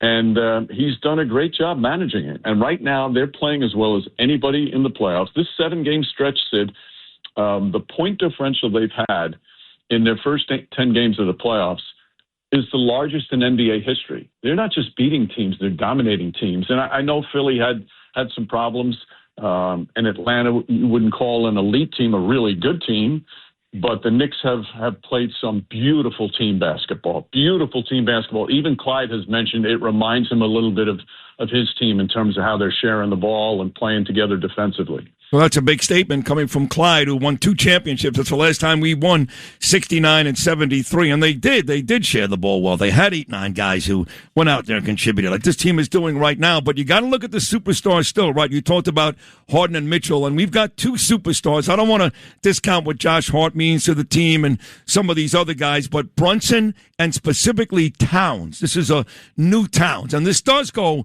to the Brown-Thibodeau difference because, let's face it, as far as we know, he didn't really like Thibodeau, Towns. There seems to be a different Carl Anthony in these playoffs. And that 1-2 punch for the Knicks, I think you got to put him right there at the very top all-time 1-2 combos for the Knicks. Well, what Towns is doing is extraordinary. He's changed his game. Like in the game against Atlanta, the clinching game against Atlanta, I think he took 4 shots. He's not even averaging 10 shots per game. And this is a guy who's known for his scoring. What he's done, he's filled the role as a playmaker just beautifully. He's playing probably the best consistent defense he's ever played. But more importantly, he's showing the way of sacrifice. Look, I'm sacrificing shots. I don't care if I score. I like distributing. I just want to see us win. He's the only guy that has played in the last 3 Western Conference Finals. So he's been close to the finals, but hasn't been there. He just wants to win. And what he's showing is he's backing that up by playing that way in such an unselfish manner. I think Knick fans, you said it, the Cavs are going to be tough. They're a real good team with a couple of Hall of Famers and Mitchell and Harden. But I think Knick fans will be really, somewhere between angry and disappointed if this team doesn't win this series. Despite how good Cleveland is, I really believe Knick fans, and they may be a little too cocky, just expect to win. But they got to win 4 games first. I'll tell you, I go back to 94. Mike, were you doing the Knicks back in 1994? Yeah, I was doing radio. You were doing radio. So let's go back to the finals. The Knicks are taking on the Rockets, okay? And all these people are inside Madison Square Garden watching this series. And then all of a sudden, nobody's sitting in their seats. They're all by the concession stands watching the TVs because there's a white Ford Bronco chase with O.J. Simpson and A.C. Cowlings. And isn't it ironic that yesterday, as the Knicks get set to start the Eastern Conference Finals, that Mark Furman who became kind of the star of that O.J. trial, he died yesterday, bringing back memories of 1994, right? Yeah. I saw the news about Mark Furman, and I remember that game so well. It's Game 5. I'm sitting doing radio in the booth, and we had a TV monitor.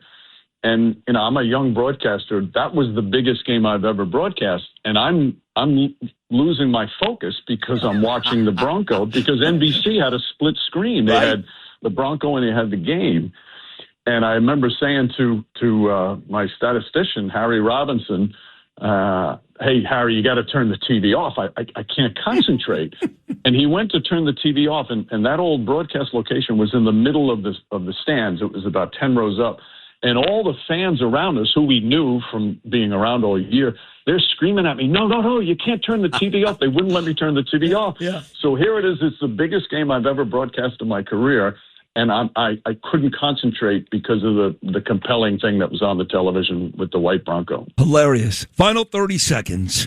Will Jim Dolan finally get some credit in this city for this Knick team? Or, I don't know, people are so angry about Isaiah and Phil Jackson and Larry Brown and all that.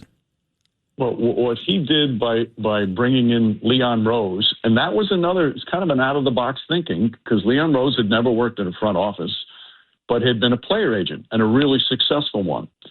So he took a chance on Leon Rose, and what Leon Rose has done has been extraordinary. When he took over the team, I think they were like 21-45. He started in March. And all of a sudden, he hires Thibodeau. Julius Randle became a good player. And then one of the great free agent signings in NBA history is Jalen Brunson being signed. And he's added to those pieces. And he's built it the right way. He's been very pragmatic.